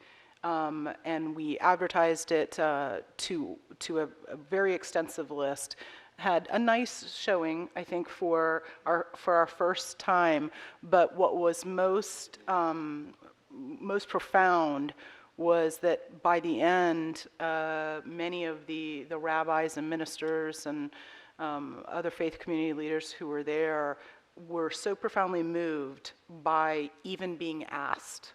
And it was clear that we've turned a page in understanding that everything within the confines of a school system doesn't necessarily meet all the needs that exist for the social, emotional, financial, and other needs that exist within families and children in our community. And I think it's a portents of things to come, and that we look forward to continuing to build collaboratively, as Dr. Garza is, business community relationships, relationships like this as the board, and have ongoing dialogue locally to our schools to meet the needs of families and children. Thank you. Next, we move on to board matters, and I will start with Ms. Reed. Okay, let's see. A few things. First and foremost, I wanted to thank Jeff Plattenberg and staff for completing the small turf field at the former Graham Road Elementary School, now known as the Graham Road Community Building. It'll be a wonderful opportunity for the surrounding community to use the field. They don't have to schedule on it, and it does honor the commitment that the school board made in 2008 that that facility be in perpetuity a building and grounds for use by the community. So thank you very much for that. Also, I just wanted to mention, we had talked about homework load earlier tonight, and I wanted to call up and read something in particular, the Keep in Touch that came from Dr. Banbury at Oakton High School right before Thanksgiving. I'll just read it because I just appreciate it so much. I hope that you and your family enjoy a safe and restful Thanksgiving. In the spirit of honoring family and religious traditions, I have asked our teachers not to require schoolwork over this and future holiday breaks. Kids and adults need to rest from the many demands of school life, and we hope that this adjustment in our practice allows you to enjoy more time together as a family. Kudos to Dr. Banbury. Mr. Moon, anything? Oh, thank you, Madam Chair. For those of you who are football fans, I know where you will be on this Saturday, 2 o'clock, Centerville High School, the game between Centerville versus Westfield, the game to watch. Game of the week. Mr. McElveen. So I will be driving Miss Kathy Smith to the game on Saturday. I hope everyone joins us as well. We'll be sure to get a lot of, see a lot of exciting things. Today I enjoyed speaking at the Oakton High School Academic Awards ceremony that they hold every year that honors students with 4.0 or higher. They had a total of 473 students, underclassmen who had an average of 4.0 or greater last year. And so congratulations to all of them. Ms. Hines. Yes, hi, just a few things.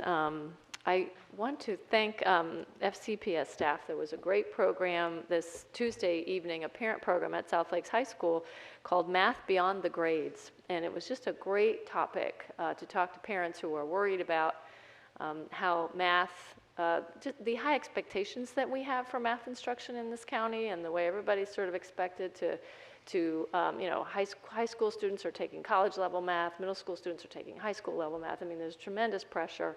And, you know, I think we have a lot of students who end up in high school math not quite ready, you know, maybe they've gone a little too fast. And so I think it's, and also we end up with students in high school who've always been very good at math, and then all of a sudden they're getting B's and maybe even C's. And so there's a lot of angst out there, I think, about math instruction. And so this was a great, I learned a lot about developmental milestones in math, you know, and how important it is to have developmentally appropriate instruction.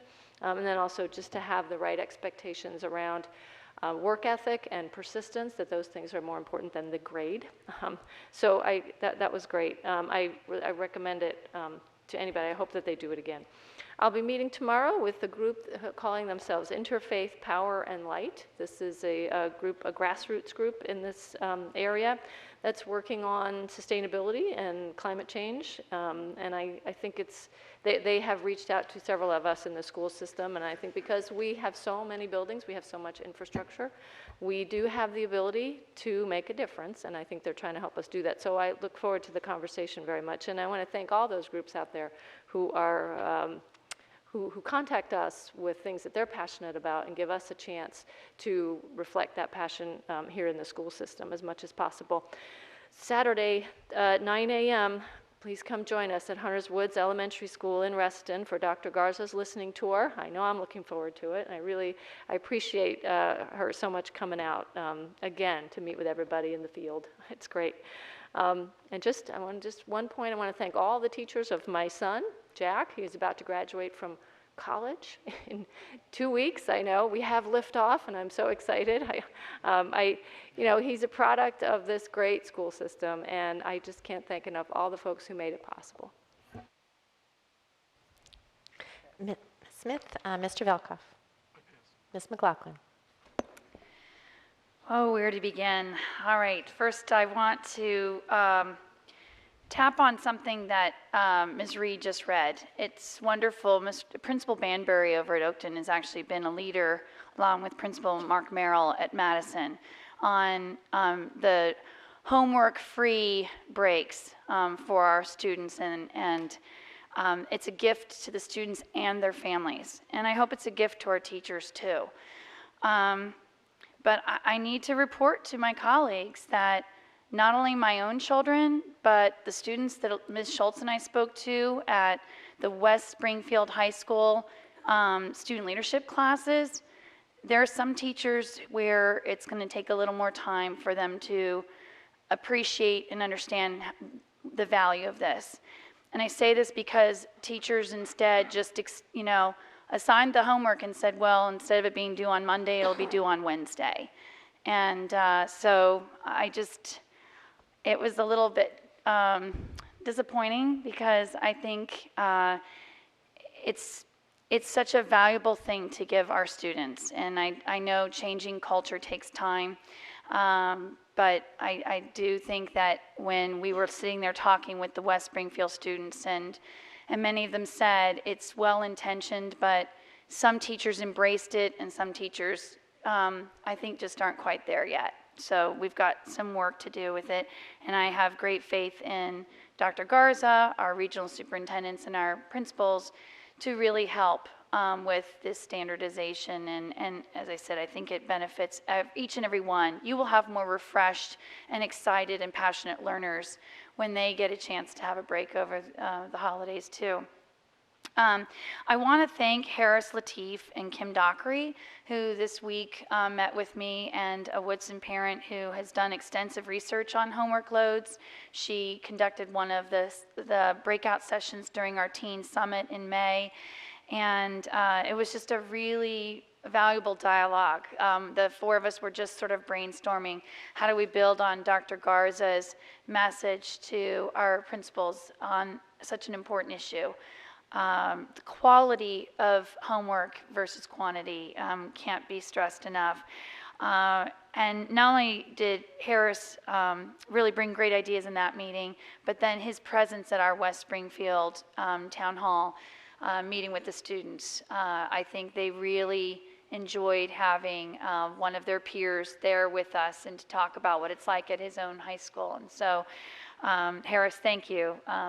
Hopefully we'll tell him later. Kids traveling everywhere. And then I also want to say a special shout out to FCFT, our Teachers Association, who included a question on homework load in their teacher survey. And the results were very compelling. I think it demonstrates something that Dr. Garza has very much embraced, which is how do we bring our teachers into the conversation of the value of homework? How do we have it be meaningful for our students?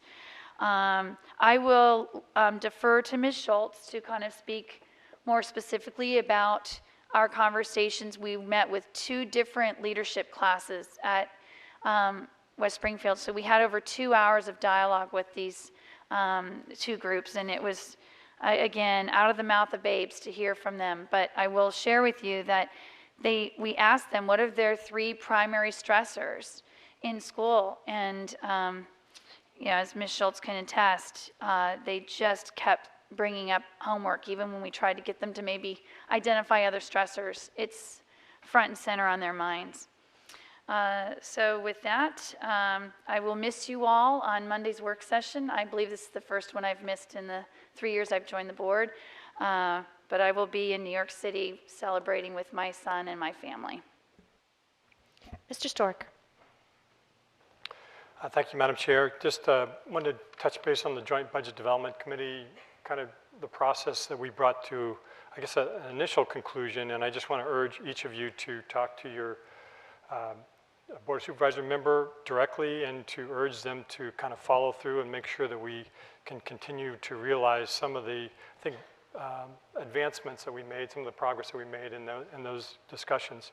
In particular, the common language, I think we heard some of that tonight. I think it will help not only us, but also the public and the Board of Supervisors. Flexible fund is a kind of a term they've used. I think giving us the same kind of tools that they've used for many years about how they set up their budgets, I think will be helpful to us. The smart savings, smart services opportunities that we have particularly with transportation, we know with some of the space management issues that we have, those are key. We have the financial management issues that we talked about, not only looking for consistency in our ongoing budget and using one-time funding for one-time expenditures, those kinds of things. And then the last one, which I know I have a passion about, I know Ms. Reed in particular has discussed it, maybe as much as I am or more, I don't know, but I think we both feel strongly that we need to do a better job of joint prioritization, kind of a joint strategic plan. We need to work with them to identify where are we going with our budgeting. We recognize that funding is tight, is going to continue to stay tight, but we have some common goals that we know and recognize are important to our future. And making investments in kids, we all know, is essential to that future. And so having discussions, joint discussions, and putting together kind of joint strategies that will get us to those goals is essential. So we are proposing and we're urging and I think we'll be working hard to try to make sure that we have a joint meeting in June of both boards. That would be a potentially 4 to 6 hour conversation, facilitated conversation that would help us kind of be more focused and identify some of the broader key goals and strategies for getting to those goals that we want to utilize. So I'm doing that just as a summary, not only for you all, but for the public in general, that we need their help, we need our involvement to continue to see this work completed. And I know we all invested a lot of time. Linda Smith as co-chair, myself, but just as importantly, all the members, I know each of you have, I think we realized some things that we thought we couldn't realize in that conversation, and we don't want to see them disappear. We want to see them actually be implemented. And we think it'll be to the benefit of the county and really all of us if they are. So thank you. Ms. Strauss? Thank you. Tomorrow we'll be at Hutchinson Elementary School. We'll be thanking Time Warner Cable for their ongoing significant partnership with our students at Hutchinson. Time Warner Cable has just finished their 5th annual golf tournament, And they provide all kinds of resources to the school, tutoring people, funding, et cetera. So we will have a lovely celebration there. And tomorrow evening, Falls Church High School will be presenting Music Man, and Herndon High School will be doing Peter Pan. I will be at Herndon High School as part of Cappy's. And Dr. Garza, thank you for your words about our investment in our teachers. We need to speak loudly about investing and going forward. This morning, there was a very interesting article in Forbes magazine. It's called, "Here's a Plan to Turn Around U.S. Education." It will appear in the December 15th, 2014 issue. And it talks about, what do we mean by contributing to the GDP? And they did a very interesting research study that was actually done by some pretty high-powered folks, both business and education.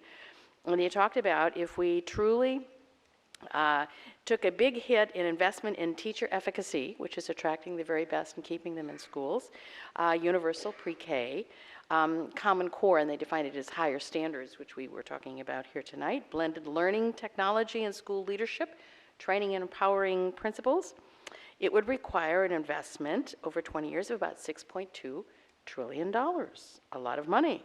However, the payoff, all of these very smart people said it would be about $225 trillion in GDP over 80 years for an investment of $6.2 trillion spread over 20 years.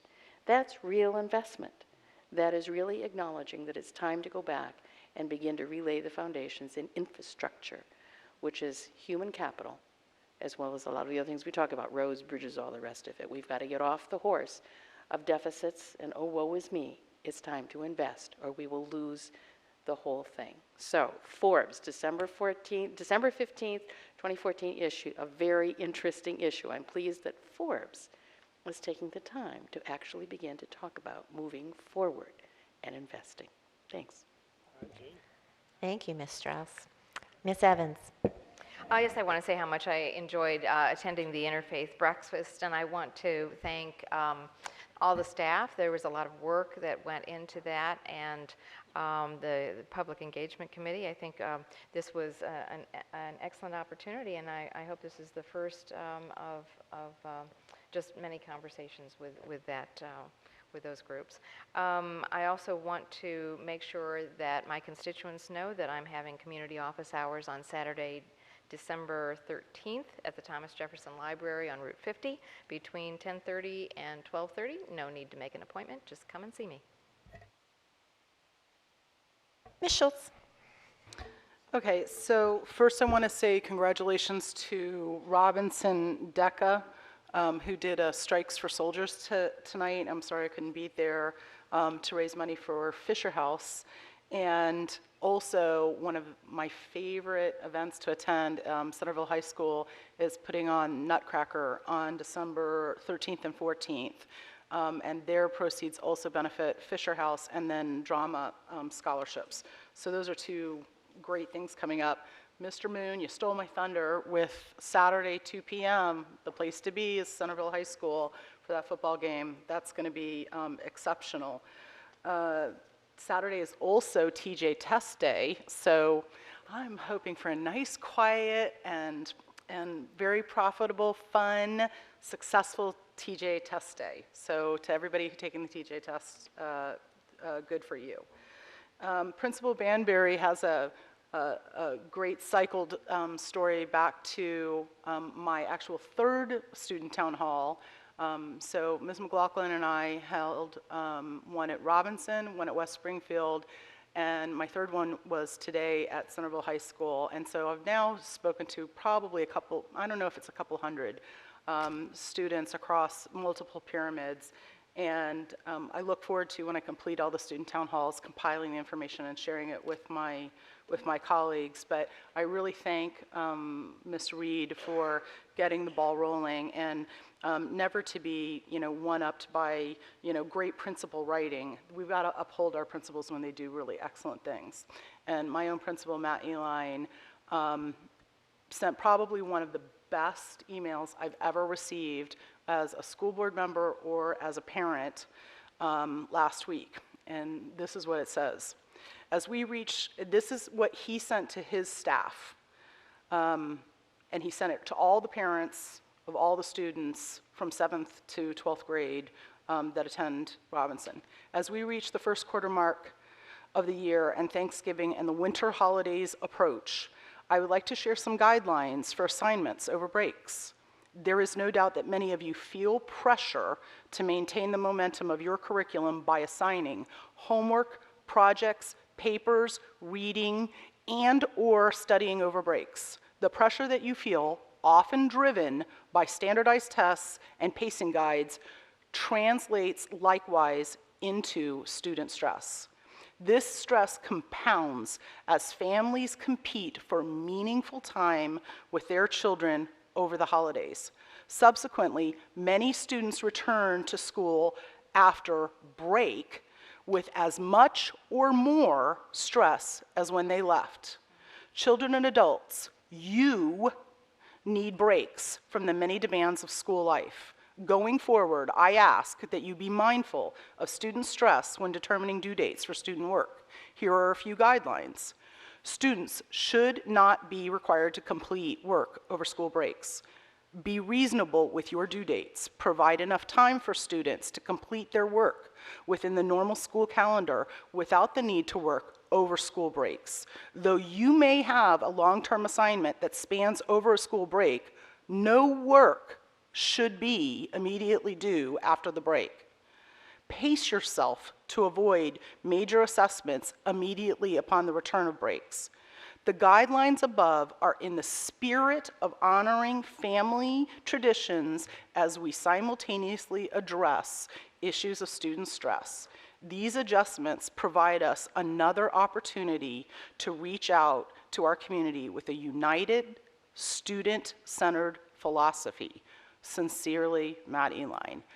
I want to thank you, Mr. Eline, for, in the most succinct, most kind, and most thoughtful way possible, setting the tone for balance in your building. And I hope that we can look forward to similar guidance from other principals across the division so that we can begin to address when people should be working and when people shouldn't. And 24/7, 7 days a week, through the breaks is not good for the mental, physical, spiritual, and emotional health of the students nor their families, and not the teachers. So thank you very much. And Principal Banbury's wife, who sent that beautiful email that my colleague Ms. Reeds read, was the student leadership teacher at Centerville High School, who has the largest student leadership cohort of any school in the county. She has, I think, almost 260 students in student leadership classes.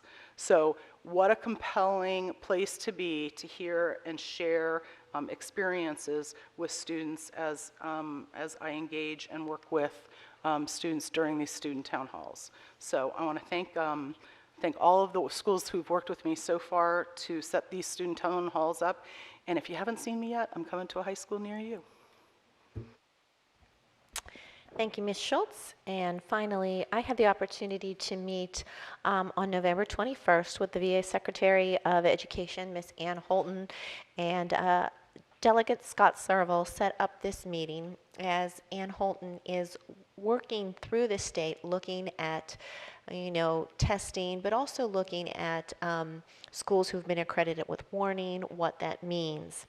And that day, I think what Ann Holton saw were two schools. She went to 3 schools. I was with her at 2 of them. One was Hibble Valley Elementary, and at that school they have moved out with accredited with warning. And she saw the pride in that place, and she saw an understanding, not only there, but also in the middle school, Whitman Middle School. And in those places, what she did see was these are schools that are anything but failing. That accredited with warning is often a data point. It's a data point because of multiple circumstances, but these do not exhibit failing schools. These are amazing schools. I was so proud of the teachers, the administrators, and the students who met and engaged with her. And one of the things that Dr. Garza always says in a lot of meetings that I've been with her, and this could not be truer, the closer you get, the better we look. And I think Ann Holton saw that, and I do appreciate Delegate Serval organizing this meeting and allowing me the opportunity to meet and walk the schools with her. It was a great experience. And finally, I do appreciate the Public Engagement Committee's organization of the Faith Breakfast. I attended, and the people that attended from my region also, they were quite appreciative. They were doing brainstorming, and it was a great opportunity to begin the dialogue, and I think they look forward to continuing this in the future. So thank you all tonight for your hard work, and with that, our meeting is adjourned. Ted is the debriefer.